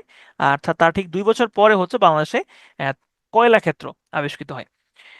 বাংলাদেশের সব থেকে বড় আয়তনের দিক থেকে বড় কয়লা খনি হচ্ছে রংপুরের খালাসপিরে অবস্থিত। আর মজুদের দিক থেকে সব থেকে বৃহত্তম হচ্ছে জয়পুরহাটের জামালগঞ্জের কয়লা খনি, কয়লা ক্ষেত্র। আচ্ছা, এগুলা হচ্ছে নাইস টু নো। জলবিদ্যুৎ কেন্দ্র। বাংলাদেশের একমাত্র জলবিদ্যুৎ কেন্দ্র রয়েছে কাপ্তাইতে। এটা 1962 সালে হচ্ছে স্থাপন করা হয়। তৎকালীন পাকিস্তান সরকার হচ্ছে এটা তৈরি করে, এবং এটা তৈরি করতে গিয়ে চাকমাদের একটা বিশাল অংশ, চাকমা একটা বিশাল আম, জনগোষ্ঠী হচ্ছে এই কাপ্তাই লেকের নিচে তারা হচ্ছে ডুবে যায়। এমনকি চাকমা রাজার যে উম, রাজপ্রাসাদ সেটাও কিন্তু এই ইয়ার নিচে আছে, এই হচ্ছে আপনার কি বলে কাপ্তাই লেকের নিচে আছে। মানে চাকমা রাজা তখন হচ্ছে টাকা খাইছিল, পাকিস্তান থেকে টাকা খেয়ে সে হচ্ছে যে এই এই কাজটা করছে। হ্যাঁ, তো চাকমা রাজাকে ঠিকই কিন্তু পাকিস্তান সরকার পাকিস্তানে নিয়ে গেছে, কিন্তু এইদিকে অনেক চাকমাদেরই জনজীবন এবং অনেক চাকমাই হচ্ছে মৃত্যুবরণ করেছে। তো যাই হোক, তাহলে কাপ্তাই লেকের আসলে তৈরি হওয়াটা খুব একটা সুখকর কোনো জিনিস। তাহলে বাংলাদেশের একমাত্র জলবিদ্যুৎ কেন্দ্র এটা হচ্ছে কাপ্তাইতে অবস্থিত। কেন কাপ্তাইতে হইলো, কেন এখানে হইলো? কারণ হচ্ছে কর্ণফুলী হচ্ছে খরস্রোতা। বিদ্যুৎ উৎপাদনের জন্য খরস্রোতা নদী লাগবে, এবং এই কর্ণফুলীর নদীটা হচ্ছে খরস্রোতা, এই কারণে হচ্ছে এখানে জলবিদ্যুৎ কেন্দ্র স্থাপন করা গিয়েছে। এবং এটা হচ্ছে বাংলাদেশের জন্য খুবই সেনসিটিভ একটা জায়গা। যদি কোনো কারণে মায়ানমার এবং ভারতের সাথে বাংলাদেশ যুদ্ধ লাগে, তাহলে এই কাপ্তাই জলবিদ্যুৎ কেন্দ্র হবে একটা হট টার্গেট। এখান থেকে টুস করে একটা বোমা ফেললেই মোটামুটি আহ, অল্প সময়ের মধ্যেই পুরা চট্টগ্রাম শহর ডুবে যাবে। আচ্ছা, এখানে কিন্তু এই সালটা ইম্পর্টেন্ট, হ্যাঁ, এই সালটা কিন্তু ইম্পর্টেন্ট আছে। দেশের প্রথম কয়লা চালিত বিদ্যুৎ কেন্দ্র হচ্ছে দিনাজপুরের বড়পুকুরিয়া বড়পুকুরিয়া বিদ্যুৎ কেন্দ্র, যে হচ্ছে প্রথম কয়লা চালিত বিদ্যুৎ কেন্দ্র। বাংলাদেশের প্রথম সৌর বিদ্যুৎ প্রকল্প চালু হয় হচ্ছে নরসিংদী জেলাতে। বাংলাদেশে এই মুহূর্তে টোটাল তিনটা বায়ু বিদ্যুৎ প্রকল্প রয়েছে। চট্টগ্রাম, কক্সবাজার এবং হচ্ছে ফেনী, এই তিনটা জায়গাতে বায়ু বিদ্যুৎ প্রকল্প রয়েছে। এর মধ্যে সব থেকে বড় বায়ু বিদ্যুৎ প্রকল্পটা হচ্ছে কক্সবাজারের কুরুশকুলে অবস্থিত, যেটার ক্ষমতা হচ্ছে, উৎপাদন ক্ষমতা হচ্ছে 60 মেগাওয়াট। আর দেশের সব থেকে বড় সৌর বিদ্যুৎ কেন্দ্র হচ্ছে গাইবান্ধা জেলার সুন্দরগঞ্জে অবস্থিত তিস্তা সোলার লিমিটেড। এই দুইটা স্লাইড খুব ইম্পর্টেন্ট, একটা হচ্ছে বড় সৌর বিদ্যুৎ কেন্দ্রের স্লাইড এবং আরেকটা হচ্ছে এই বড়, সব থেকে বড় উইন্ড মিল বা বায়ু কল বা বায়ু বিদ্যুৎ প্রকল্পের স্লাইড। ওকে, এখন আসেন আমরা কিছু হচ্ছে গুরুত্বপূর্ণ আম, প্রকল্প দেখব। এর মধ্যে শুরুতে হচ্ছে পায়রা তাপ বিদ্যুৎ কেন্দ্র। মনে রাখবেন, যেখানে আপনি এই তাপ বিদ্যুৎ শব্দটা দেখবেন, আপনাকে বুঝে নিতে হবে এটা আসলে কয়লা চালিত, মানে এই বিদ্যুৎ কেন্দ্রটা হচ্ছে কয়লা দিয়ে চলে। তো পায়রা তাপবিদ্যুৎ কেন্দ্র এটা হচ্ছে বাংলাদেশের সব থেকে বড় তাপবিদ্যুৎ কেন্দ্র, বৃহত্তম তাপবিদ্যুৎ কেন্দ্র হচ্ছে পায়রা তাপবিদ্যুৎ কেন্দ্র। এটা উৎপাদন ক্ষমতা হচ্ছে 1320 মেগাওয়াট। সহায়তাকারী দেশ হচ্ছে চীন। এখানে গুরুত্বপূর্ণ জিনিসটা হচ্ছে যে এই পায়রা তাপ বিদ্যুৎ কেন্দ্রটা কোথায় অবস্থিত। পায়রা তাপ বিদ্যুৎ কেন্দ্র পটুয়াখালীতে অবস্থিত, আন্ধারমানিক নদীর তীরে। উৎপাদন ক্ষমতা খুব একটা ইম্পর্টেন্ট না, নাইস টু নো, তবে এটা তৈরি করতে আমাদের কে সাহায্য করেছে এটা ইম্পর্টেন্ট। তাহলে চীন হচ্ছে এটা আমাদেরকে সাহায্য করেছে। মাতারবাড়ি তাপ বিদ্যুৎ কেন্দ্র, এটাও হচ্ছে কয়লা ভিত্তিক। এটা কক্সবাজারের মহেশখালীতে অবস্থিত এবং এইটা তৈরিতে আমাদেরকে সহায়তা করেছে জাপান এবং সিঙ্গাপুর। রামপাল, সুন্দরবনের কাছে অবস্থিত রামপাল তাপবিদ্যুৎ কেন্দ্র বা রামপাল বিদ্যুৎ কেন্দ্র, এইটা হচ্ছে বাগেরহাটের পশুর নদীর তীরে অবস্থিত। এবং এইটা সহায়তাকারী দেশ মুখস্থ করতে হবে না, জাস্ট এটা জানলেই চলবে যে রামপালটা কোন জায়গাতে অবস্থিত।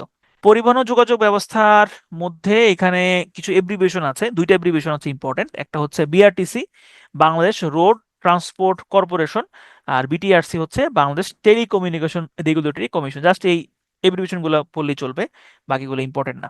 নৌ পরিবহন, এখানেও এটাই ইম্পর্টেন্ট না, স্কিপ করতে পারেন, এগুলা কখনোই কোনো পরীক্ষাতে আসে নাই। তবে হ্যাঁ, যদি নৌ পরিবহনের কোনো পরীক্ষা হয়, যদি যে আপনি নৌ পরিবহনের এখানে হচ্ছে নৌ পরিবহন কর্পোরেশনের কোনো পরীক্ষা আপনি দিতে গিয়েছেন, সেই ক্ষেত্রে হয়তো এইটা ইম্পর্টেন্ট আছে, তবে বিসিএস এর জন্য হচ্ছে নাইস টু নো। এরপরে আসেন আমরা দেখবো হচ্ছে কিছু প্রকল্পের শুরুতে হচ্ছে রূপপুর পারমাণবিক বিদ্যুৎ কেন্দ্র। রূপপুর পারমাণবিক বিদ্যুৎ কেন্দ্র এইটা হচ্ছে পাবনার ঈশ্বরদী রূপপুরে অবস্থিত এবং এটা হচ্ছে বাংলাদেশের একমাত্র বাংলাদেশের একমাত্র হচ্ছে পারমাণবিক পরমাণু চালিত বিদ্যুৎ কেন্দ্র। উৎপাদন ক্ষমতা 2400 মেগাওয়াট। এটা নিয়ে আসলে বিতর্ক আছে যে এটা আমাদের মতো একটা ছোট দেশে পারমাণবিক বিদ্যুৎ কেন্দ্র তৈরি করা উচিত হয়েছে কিনা, বা উচিত হইলেও আসলে এটা কতটুকু যুক্তিযুক্ত, এটা নিয়ে বিভিন্ন কথাবার্তা আছে, বিতর্ক আছে। তবে বাংলাদেশের যে হিসাবে বিদ্যুৎ চাহিদা বাড়ছে এবং যেভাবে আমাদের গ্যাসের সংকট দেখা দিচ্ছে, সেই হিসাবে আসলে এটা খুব একটা খারাপ প্রজেক্ট না, এটা ভালো প্রজেক্ট। হ্যাঁ, এখানে দুর্নীতি হয়েছে, অবশ্যই দুর্নীতি হয়েছে, টাকা পাচার হয়েছে, এবং এখানে এখানে রাশিয়া আসলে কতটুকু কি ভালো, কিভাবে কি নির্মাণ করেছে সেটা হয়তো আমরা জানি না। তবে এটা আমার কাছে মনে হয় যে বিদ্যুতের চাহিদা পূরণ করার ক্ষেত্রে খুব একটা আসলে খারাপ না। অনেকে যেটা মনে করে যে এখানে হচ্ছে ইয়ে হইতে পারে, দুর্ঘটনা হইতে পারে, তারপরে হচ্ছে এই দুর্ঘটনায় ওই যে আম, ইউক্রেনের কি যেন জায়গাটার নাম, চেরনোবিল, চেরনোবিল যে দুর্ঘটনা, হ্যাঁ, সেটাও কিন্তু এই আহ, বিদ্যুৎ কেন্দ্রই ছিল, পারমাণবিক বিদ্যুৎ কেন্দ্র। সেখানে একটা ভয়াবহ দুর্ঘট- দুর্ঘটনা ঘটেছিল এবং ওই চেরনোবিল কিন্তু হচ্ছে এখনো ইয়া না, এখনো হচ্ছে লিভেবল না, ওইখানে ওই ওই জায়গাটাতে এখনো মানুষজন বাস করতে পারে না। এই আপনারা এটা দিয়েন না তো, আমি আপনাদের হচ্ছে ইমোজি আগামী ক্লাস থেকে বন্ধ করে দিব। এই ঘড়ির ইমোজি আমার কাছে খুব বিরক্ত লাগে। ইমোজি দেওয়া হয় হচ্ছে যে যে আপনাদের পালস বোঝার জন্য, যে আসলে পালস কেমন, আপনারা ঠিকঠাক আছেন কিনা। চিন্তা করছি আপনাদের এসব হচ্ছে পালস টালস বুঝতে হবে না, পালস বোঝার কোনো দরকার নাই, কালকে থেকে ইমোজি অফ করে দিব। কি ভাই আপনারা, মানে 10:30 বাজছে, ওইটা মানে ইমোজি দেখাচ্ছে 10:30 বাজে, মানে ওইটার ইমোজি আমি এখানে দেখতেছি ভেসে ভেসে মানে উপরে উঠতেছে, ঘড়ি একটা উপরে উঠতেছে, ওইটা ওইখানে 10:30 বাজে, এটা এটা খুবই বিরক্তিকর। কালকে থেকে ইমোজি অফ করে দিব। আচ্ছা, রূপপুর পারমাণবিক বিদ্যুৎ কেন্দ্র, এখানে হচ্ছে গুরুত্বপূর্ণ হচ্ছে যে এটা রাশিয়ার Rosatom, state atomic energy corporation, এইটা হচ্ছে আমাদেরকে সাহায্য করেছে এই পারমাণবিক বিদ্যুৎ কেন্দ্রটা তৈরি করার জন্য। এখানে খরচ হয়েছে কত, এটা আসলে গুরুত্বপূর্ণ না, নাইস টু নো। এখানে যেটা গুরুত্বপূর্ণ সেটা হচ্ছে এই বিদ্যুৎ কেন্দ্র উৎপাদনের মধ্য দিয়ে বাংলাদেশ পারমাণবিক বিদ্যুৎ উৎপাদনকারী দেশের তালিকায় হচ্ছে 33তম স্থানে স্থান করে নিয়েছে। এটা হচ্ছে খুবই ইম্পর্টেন্ট। মেট্রো রেল প্রকল্প, বাংলাদেশে মেট্রো রেল প্রকল্প টোটাল লাইন ছিল 6টা, মানে পরিকল্পনা ছিল 6টা লাইনের। এখন পর্যন্ত কাজ শেষ হয়েছে কেবল একটা লাইনের, সেটা হচ্ছে MRT 6। MRT 6 এই লাইনটার কাজ হচ্ছে শেষ হয়েছে। অর্থাৎ এখন আমরা যে লাইনটা দেখি সেটা হচ্ছে MRT 6 লাইন। তো এই MRT লাইন তৈরিতে আমাদেরকে সহায়তা করেছে, ঋণ দিয়েছে জাপানের জাইকা। এবং এই MRT যেটা হচ্ছে পরিচালনা করে যে কোম্পানি, সেটার নাম হচ্ছে Dhaka mass transit company limited, বা সংক্ষেপে হচ্ছে DMTCL। MRT 6 এটার বর্তমানের যে লাইনটা, এটা হচ্ছে উত্তরা থেকে শুরু এবং কমলাপুরে গিয়ে হচ্ছে শেষ। যদিও মতিঝিল পর্যন্ত এই মুহূর্তে চালু আছে, কমলাপুর স্টেশন এখনো চালু হয় নাই, চালু হবে অদূর ভবিষ্যতে। এখানে এই এই স্লাইডটা ইম্পর্টেন্ট না, এখানে গুরুত্বপূর্ণ হচ্ছে এইটা। MRT 6 যে লাইনটা, এটার স্টেশন সংখ্যা হচ্ছে টোটাল 17টা। এটা কোনো একটা পরীক্ষাতে আসছিল, ব্যাংকের মনে কোনো একটা পরীক্ষাতে আসছিল যে বর্তমানে স্টেশন সংখ্যা কত। তাহলে MRT 6 লাইনের বর্তমানে স্টেশন সংখ্যা হচ্ছে 6টা। আর হচ্ছে টোটাল যে মেট্রো লাইন, এটা রুট হচ্ছে টোটাল 6টা। মানে এখনো MRT 6, তো তাহলে MRT 6 মানে হচ্ছে 6টা লাইন, সেক্ষেত্রে 6টা রুট হবে, এটাই স্বাভাবিক। আর বর্তমানে যেই MRT 6 লাইনটা চালু আছে, এটার টোটাল দৈর্ঘ্য হচ্ছে 21.26 কিলোমিটার। এটা এতটুকু জানলেই হচ্ছে চলবে।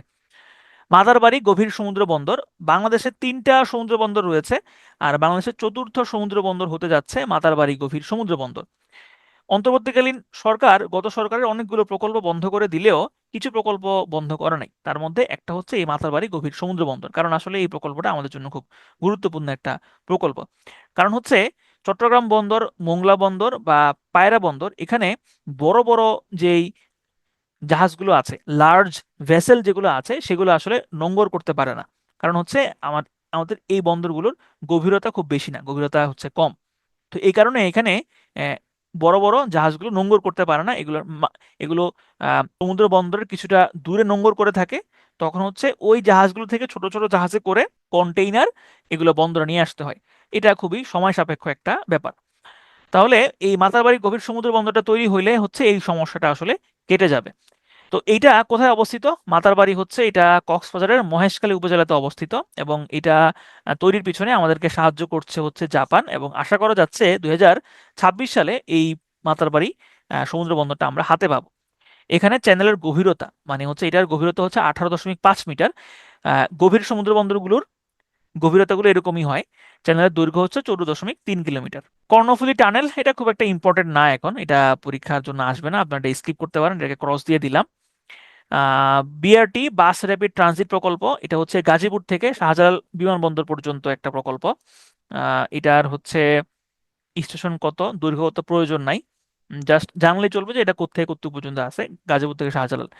আর এটা হচ্ছে ঢাকা এলিভেটেড এক্সপ্রেসওয়ে, এটা খুব গুরুত্বপূর্ণ একটা প্রকল্প, এবং এই প্রকল্পটাও কিন্তু অন্তর্বর্তীকালীন সরকার বন্ধ করে নাই, এবং এটার কাজ কিন্তু এখনো চলছে। এই যে আমরা যে এই ইয়াটা দেখি, যেমন এখন হচ্ছে এই যে এয়ারপোর্ট থেকে উঠা যায়, এয়ারপোর্ট থেকে উঠে আপনার যে তেজগাঁওতে নামা যায়। তো এইটাই হচ্ছে যদি ফুল চালু হয় তাহলে একদম এয়ারপোর্ট থেকে একদম আপনার সেই যাত্রাবাড়িতে গিয়ে হচ্ছে এটা নামবে। তখন হচ্ছে ঢাকার যানজট হচ্ছে অনেকটাই কমার চান্স থাকবে। তো ঢাকা এলিভেটেড এক্সপ্রেসওয়ে, এটার দৈর্ঘ্য প্রায় 20 কিলোমিটারের মতো, এবং এটা হচ্ছে এখানে আমাদেরকে সাহায্য করেছে ইতালি এবং হচ্ছে থাইল্যান্ড। বদ্বীপ পরিকল্পনা, ডেল্টা প্ল্যান বা বদ্বীপ পরিকল্পনা, ডেল্টা প্ল্যান নিয়ে বিস্তারিত আলোচনা হবে আপনাদের, মানে ডেল্টা কি, কেন বাংলাদেশ সব থেকে বড় বদ্বীপ, এগুলো নিয়ে আলোচনা হবে। তবে এটা এই মুহূর্তে আলোচনা না, এটা হচ্ছে ভূগোলের আলোচনা। তো বদ্বীপ পরিকল্পনা, এইটার মেইন থিমটাই হচ্ছে বাংলাদেশ একটা নদীমাতৃক দেশ। বাংলাদেশে হচ্ছে বিপুল সংখ্যক নদী রয়েছে, প্রায় 1400+ নদী রয়েছে বাংলাদেশে। তো এই নদীগুলোর সুষ্ঠু ব্যবহার, নদীর পানির সুষ্ঠু ব্যবহার, নদী ভাঙন রোধ করা, এবং বাংলাদেশ যে দিন দিন সমুদ্রের নিচে ডুবে যাচ্ছে, অর্থাৎ সমুদ্র পানির যে উচ্চতা বাড়ছে এবং উচ্চতা বাড়ার কারণে বাংলাদেশের বিভিন্ন জায়গাতে লবণাক্ত পানির পরিমাণটা বেড়ে যাচ্ছে, এইগুলো কমানোর জন্যই হচ্ছে বাংলাদেশের একটা দীর্ঘমেয়াদী পরিকল্পনা হাতে নেয়, যেটার নাম হচ্ছে বদ্বীপ পরিকল্পনা বা ডেল্টা প্ল্যান। এই ডেল্টা প্ল্যানটা বাংলাদেশ নিয়েছে আহ, নেদারল্যান্ডসের সাহায্যে, কারণ এই নেদারল্যান্ডসও কিন্তু তাদের দেশে এরকম একটা প্রকল্প নিয়ে তারা এখন অনেক কিছুই, তাদের যে নদী বলেন, তারপরে হচ্ছে তাদের আহ, নতুন নতুন ভূমি তারা তৈরি করতে পারছে। বাংলাদেশেও কিন্তু নতুন নতুন ভূমি তৈরি হয়, যেমন হাতিয়া হাতিয়া হচ্ছে খুব ভালো একটা উদাহরণ। হাতিয়ার সাইজ কিন্তু দিন দিন বাড়ছে, এবং হাতিয়া অদূর ভবিষ্যতে হয়তো বা জেলা হয়েও যেতে পারে। আচ্ছা, তারপরে দেখেন এই বদ্বীপ পরিকল্পনা, এখানে কিছু হিসাব নিকাশ দেওয়া আছে, এগুলো আসলে কোনো প্রয়োজন নাই। এখানে যেটা প্রয়োজন সেটা হচ্ছে এই বদ্বীপ পরিকল্পনা বাস্তবায়ন করার জন্য বাংলাদেশকে টোটাল 6টা হটস্পটে ভাগ করা হয়েছে, 6টা অঞ্চলে ভাগ করা হয়েছে। এই অঞ্চলগুলো হচ্ছে উপকূলীয় অঞ্চল, পার্বত্য চট্টগ্রাম, নগর এলাকা, নদী অঞ্চল এবং মোহনা, বরেন্দ্র ও খরাপ্রবণ অঞ্চল, হাওর ও আকস্মিক বন্যাপ্রবণ অঞ্চল। এগুলো হচ্ছে সেই 6টা হটস্পট। ওকে, এগুলো ইংরেজিতে এখানে দেওয়া আছে। মেগা প্রজেক্টে কে কোন জায়গাতে বাংলাদেশকে সাহায্য করেছে, এখানে গুরুত্বপূর্ণ হচ্ছে আপনার এই ডেল্টা প্ল্যান, তারপরে গুরুত্বপূর্ণ হচ্ছে জাতীয় স্মার্ট পরিচয়পত্র, তারপরে হচ্ছে ই পাসপোর্ট, রূপপুর এবং মেট্রো রেল। এই 5টা পড়বেন, বাকিগুলো ইম্পর্টেন্ট না। তাহলে মেট্রো রেল প্রকল্পতে সাহায্য করেছে জাপান, রূপপুর হচ্ছে রাশিয়া, ই পাসপোর্ট হচ্ছে জার্মানি, স্মার্ট জাতীয় পরিচয়পত্র ফ্রান্স, ডেল্টা প্ল্যানে হচ্ছে নেদারল্যান্ডস। আর আজকের সর্বশেষ স্লাইড হচ্ছে বিভিন্ন প্রযুক্তি দিক থেকে বাংলাদেশ কততম। এখানে হচ্ছে এই পারমাণবিক ক্লাবে কততম, এইটা হচ্ছে ইম্পর্টেন্ট। এখানে মেট্রো রেলে কততম এটা পড়তে পারেন, 60। আর হচ্ছে আলট্রা সুপার ক্রিটিক্যাল টেকনোলজি, এই টেকনোলজিটা হচ্ছে যখন আপনি কোনো একটা বিদ্যুৎ কেন্দ্রে কয়লা ইউজ করবেন, জ্বালানি হিসেবে কয়লা ইউজ করবেন, তো এই কয়লাটা পোড়াইলে বাতাসে ক্ষতিকর গ্যাস বা জলবায়ুর বা আবহাওয়ার পরিবেশের ক্ষতি করে, এই ধরনের গ্যাস এখান থেকে হচ্ছে নিঃসরণ হবে। তো যাতে করে এই গ্যাসের নিঃসরণটা কম হয়, সেই কারণে একটা প্রযুক্তি ব্যবহার করা হয় এই কয়লা বিদ্যুৎ কেন্দ্রগুলোতে। সেই প্রযুক্তিটার নামই হচ্ছে মূলত আলট্রা সুপার ক্রিটিক্যাল টেকনোলজি। তো বাংলাদেশ এই প্রযুক্তির ব্যবহারের দিকে তালিকায় হচ্ছে 13তম। এখানে এই 3টা পড়লে মোটামুটি চলবে। চলেন আমরা একটু রিক্যাপ করে আসি। আমাদের আজকে ক্লাস শিল্প বাণিজ্য ক্লাস শেষ, আমরা একটু রিক্যাপ করে আসি। আমরা রিক্যাপ করবো কোত্থেকে?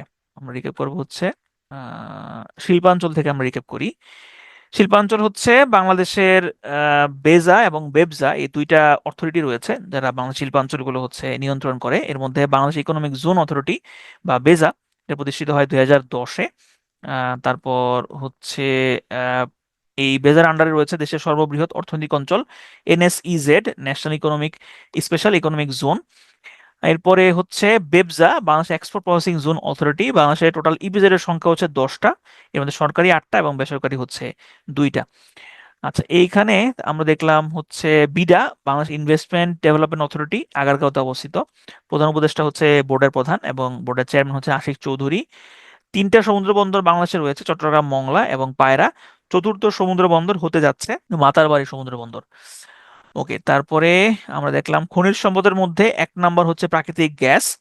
প্রাকৃতিক গ্যাসের পরে 2 নম্বরে রয়েছে কয়লা। আরো কিছু খনিজ সম্পদ রয়েছে, যেমন ধরেন চীনামাটি আছে, তারপরে হচ্ছে আপনার চুনাপাথর আছে, তারপর আর কি কি যেন আছে ভুলে গেছি। তো ওগুলো খুব একটা ইম্পর্টেন্ট না আর কি, মানে ওগুলো খুব একটা সিগনিফিকেন্ট না, তো এই কারণে ওগুলো এখানে আলোচনাতে আনা হয় নাই এবং ওগুলা পরীক্ষাটা তেমন একটা আসে না। তো বাংলাদেশে কিন্তু স্বর্ণ পাওয়ার কোনো সম্ভাবনা নাই, বুঝছেন? এটা আফসোসের বিষয়, ঠিক না? বাংলাদেশে কোনো স্বর্ণ নাই, কারণ স্বর্ণ পাওয়ার হচ্ছে জন্য যেই ধরনের এলাকাগুলোতে স্বর্ণ পাওয়া যায়, বাংলাদেশের সাথে ওটা আসলে মিল নেই। আর বাংলাদেশের আরেকটা ব্যাপার হচ্ছে যে বাংলাদেশের এই ল্যান্ডটা তো আসলে একসময় ছিল না, এটা তো সমুদ্র ছিল। এখানে পলি জমতে জমতে জমতে জমতে তারপরে হচ্ছে যে এখানে ইয়া হয়েছে, তারপরে হচ্ছে যে এখানে নতুন একটা ভূখণ্ড তৈরি হয়েছে। তবে একটা নতুন নিউজ যেটা দেখলাম, যে বাংলাদেশে রেয়ার আর্থ ম্যাটেরিয়াল থাকতে পারে, রেয়ার আর্থ ম্যাটেরিয়াল বাংলাদেশে থাকতে পারে। সেটা হচ্ছে যে যদি থাকে সেক্ষেত্রে খুব ভালো। তবে রেয়ার আর্থ ম্যাটেরিয়াল এখানে থাকা সম্ভব, বিশেষ করে হচ্ছে আপনার চট্টগ্রাম এবং সিলেটের যে বেলটা, এখানে থাকা সম্ভব। এবং এই যে রাখাইন, রাখাইনে কিন্তু প্রচুর রেয়ার আর্থ ম্যাটেরিয়াল আছে, এবং রাখাইনে কিন্তু এই কারণেই, রাখাইন নিয়ে চীনের আগ্রহ কিন্তু এই কারণেই হচ্ছে সব থেকে বেশি। রাখাইনে কিন্তু প্রচুর পরিমাণে প্রাকৃতিক সম্পদ আছে। তো রাখাইন, চট্টগ্রাম এগুলো তো আসলে একসাথেই, এগুলো একসাথেই ছিল। মানে রাখাইন ওই যে বলো না যে টারসিয়ারি যুগের পাহাড়সমূহ, এই টারসিয়ারি যুগের পাহাড়সমূহের মধ্যে কিন্তু এই চট্টগ্রাম, রাখাইন অঞ্চল এগুলো কিন্তু সবসময় একসাথেই ছিল। এবং এখানে যে আমাদের যে এখন যে প্লেইন ল্যান্ড, যে ঢাকা, তারপরে হইলো নোয়াখালী, ফরিদপুর, বরিশাল, এগুলো তো পরে হইছে, কিন্তু ওইগুলো আগে থেকেই ছিল। মানে ওই পাহাড়ি অঞ্চলগুলো আগে থেকেই ছিল। প্রাকৃতিক গ্যাস, বাংলাদেশের প্রথম গ্যাস ক্ষেত্র হচ্ছে 1955 সালে আবিষ্কৃত হয়, উত্তোলন শুরু হয় 1957। মোট গ্যাস ক্ষেত্রের সংখ্যা হচ্ছে 30টা। বিবিয়ানা গ্যাস ক্ষেত্র হচ্ছে আয়তন সব থেকে বড়। বাংলাদেশে গ্যাস গ্যাস সব থেকে বেশি ইউজ হয় বিদ্যুৎ উৎপাদনের ক্ষেত্রে। তারপরে আমরা দেখলাম হচ্ছে কয়লা। কয়লা, বাংলাদেশের টোটাল কয়লা খনির সংখ্যা বর্তমানে 5টা। সব থেকে আয়তনে বড় হচ্ছে খালাসপিট, রংপুর। মজুরি দিক থেকে সব থেকে বড় হচ্ছে জয়পুরহাটের জামালগঞ্জ। ওকে। জলবিদ্যুৎ কেন্দ্র কাপ্তাই, 1962 সালে হচ্ছে এটা নির্মিত হয়। মানুষের প্রথম কয়লা চালিত বিদ্যুৎ কেন্দ্র হচ্ছে দিনাজপুরের বড় পুকুরিয়াতে স্থাপিত হয়েছে। বাংলাদেশের প্রথম সৌর বিদ্যুৎ প্রকল্প চালু হয় নরসিংদী জেলায়। আহ, বাংলাদেশের 3টা বায়ু বিদ্যুৎ প্রকল্প রয়েছে, এর মধ্যে সব থেকে বড় হচ্ছে কক্সবাজার। সব থেকে বড় সৌর বিদ্যুৎ কেন্দ্র হচ্ছে গাইবান্ধা জেলার সুন্দরগঞ্জে অবস্থিত। পায়ের তাপবিদ্যুৎ কেন্দ্র পটুয়াখালীতে অবস্থিত, এটা নির্মাণে সহায়তা করেছে চীন। মাতারবাড়ি তাপবিদ্যুৎ কেন্দ্র কক্সবাজারের মহেশখালীতে অবস্থিত, এটা নির্মাণে সহায়তা করেছে জাপান, সিঙ্গাপুর। রামপাল বিদ্যুৎ কেন্দ্র বাগেরহাটে অবস্থিত। তারপরে হচ্ছে আমরা দেখলাম রূপপুর বিদ্যুৎ কেন্দ্র, এইটা রাশিয়া আমাদেরকে সাহায্য করেছে। মেট্রো রেল, এখানে সাহায্য করেছে জাপান। এখন পর্যন্ত একটা লাইনই চালু হয়েছে, মেট্রো রেল MRT 6। MRT 6 হচ্ছে এটার লাইনটা হচ্ছে উত্তর থেকে শুরু, কমলাপুরে গিয়ে শেষ হয়েছে, তবে কমলাপুর স্টেশন এখনো চালু হয় নাই। টোটাল স্টেশনের সংখ্যা হচ্ছে 17টা, এবং টোটাল দৈর্ঘ্য হচ্ছে 21.26 কিলোমিটার। মাতারবাড়ি গভীর সমুদ্র বন্দর, এটা হচ্ছে জাপান আমাদেরকে এটা সাহায্য করছে, এবং এটা হবে বাংলাদেশের চতুর্থ সমুদ্র বন্দর এবং স্বাধীনতার পরে দ্বিতীয় সমুদ্র বন্দর। এটা 2026 সালে চালু হওয়ার কথা রয়েছে। তারপরে আমরা দেখলাম হচ্ছে বদ্বীপ পরিকল্পনা, এটা 100 বছরের একটা পরিকল্পনা, এবং এই পরিকল্পনাতে আমাদেরকে সাহায্য করছে নেদারল্যান্ডস। তারপর হচ্ছে 6টা হটস্পটে ভাগ করা হয়েছে সমগ্র বাংলাদেশকে। এরপর মেগা প্রজেক্টের ক্ষেত্রে আমরা দেখলাম ডেল্টা প্ল্যান নেদারল্যান্ডস, স্মার্ট জাতীয় পরিচয়পত্র France, metro rail Japan, Rooppur হচ্ছে রাশিয়া, ই পাসপোর্ট হচ্ছে জার্মানি। আহ, তারপরে মেট্রো রেল 60তম হচ্ছে বাংলাদেশ। বিশ্ব পারমাণবিক ক্লাবে বাংলাদেশ 33তম। আলট্রা সুপার ক্রিটিক্যাল টেকনোলজিতে বাংলাদেশ হচ্ছে 13তম। এখানে কিছু কিছু আমাদের সংবাদ ছাপে যেগুলো আসলে খুবই মিসলিডিং, যেমন প্রায় এরকম সংবাদ ছাপে যে মেট্রো রেলে লস হচ্ছে। মেট্রো রেল এটা তার যে লাভ, কাঙ্ক্ষিত লাভ সেটা সে পাচ্ছে না, মেট্রো রেলে এটা লাভ পাচ্ছে না। ওইখানে হচ্ছে আবার মানুষজন, বাংলাদেশের মানুষের তো আইকিউ কম, আমাদের তো মানে আমরা তো আসলে লোয়ার আইকিউ পিপল, আমাদের আইকিউ এমনিতেও কম, বুদ্ধিশুদ্ধি কম। তো আমরা যাই ওখানে, অনেকে কমেন্ট করে, হ্যাঁ এই যে এটা একটা শ্বেত হাতি, শ্বেত হাস্তি, তারপরে এটা করা উচিত হয় নাই, মেট্রো রেল বন্ধ করে দিক, মেট্রো রেল পুরো ভেঙে ফেলা উচিত। আমি চিন্তা করি মানুষ এত বেকুব হয় কেমনে? মেট্রো রেল তো লাভের জন্য করে না, মেট্রো রেল করে হচ্ছে ওভারঅল জনগণের সুবিধার জন্য। এই যে হাজার হাজার লাখ লাখ কর্মঘন্টা বাঁচতেছে, মানুষের সুবিধা হচ্ছে, এটাই তো লাভ। লাভ হচ্ছে এইটা, লাভ তো হচ্ছে সামগ্রিক। যেই লোকের একসময় উত্তরা থেকে মতিঝিল আসতে লাগতো 3 থেকে 4 ঘন্টা, তার এখন লাগতেছে 30 মিনিট, তাইলে এটা লাভ না? তাহলে লাভ তো হচ্ছে এইটা। কোনো দেশের মেট্রো রেলে এরকম লাভ খোঁজে না, লাভটা হয় হচ্ছে জনগণের। জনগণের কর্মঘন্টা বাঁচে, জনগণের হচ্ছে যে ইফোর্ট, জনগণের কষ্ট কম হয়, হ্যাঁ সময় বাঁচে, জনগণের ওই সময়টা অন্য একটা প্রোডাক্টিভ কাজে মানুষজন লাগাইতে পারে। এবং ঢাকা শহরে এত আরো মেট্রো রেল থাকা উচিত, আরো এই যে 6টা, ওই 6টা আসলে হওয়া উচিত। 6টা হলে দেখা যাবে যে ঢাকার যানজট অনেকটা কমবে, প্লাস হচ্ছে ঢাকার যে উম, মানুষের কর্মঘন্টা, যে লাখ লাখ কর্মঘন্টা জ্যামে নষ্ট হয়, সেটাও আসলে অনেকাংশেই কমে যাবে। তো ঠিক আছে, এই হচ্ছে আমাদের আজকের সেশন। আমি আজকে আপনাদেরকে কথা বলার সুযোগ দিচ্ছি না, আপনারা একটু মানসিকভাবে প্রস্তুত থাকেন। অর্থনীতির যে ক্লাসটা সেটা যদি আমি আমি নেই, যদি সুস্থ থাকি তাহলে তো আমি নিব। তাহলে এটা একটা লম্বা ক্লাস হয়ে যাচ্ছে, প্রায় মোটামুটি 2 ঘন্টা। তো আমরা একদম ঠিক 9টা বাজে ক্লাস শুরু করবো, একদম ঠিক 9টা, 9টা মিন্স 9টা, 9টা বাজলে আমরা ক্লাস শুরু করে দিব। মাঝখানে একটা ছোট্ট ব্রেক থাকবে, তারপরে আমরা মোটামুটি 2 ঘন্টার একটা ক্লাসে পড়াটা শেষ করার চেষ্টা করব। ঠিক আছে, আজকে এই পর্যন্তই। সবাই ভালো থাকবেন, সুস্থ থাকবেন।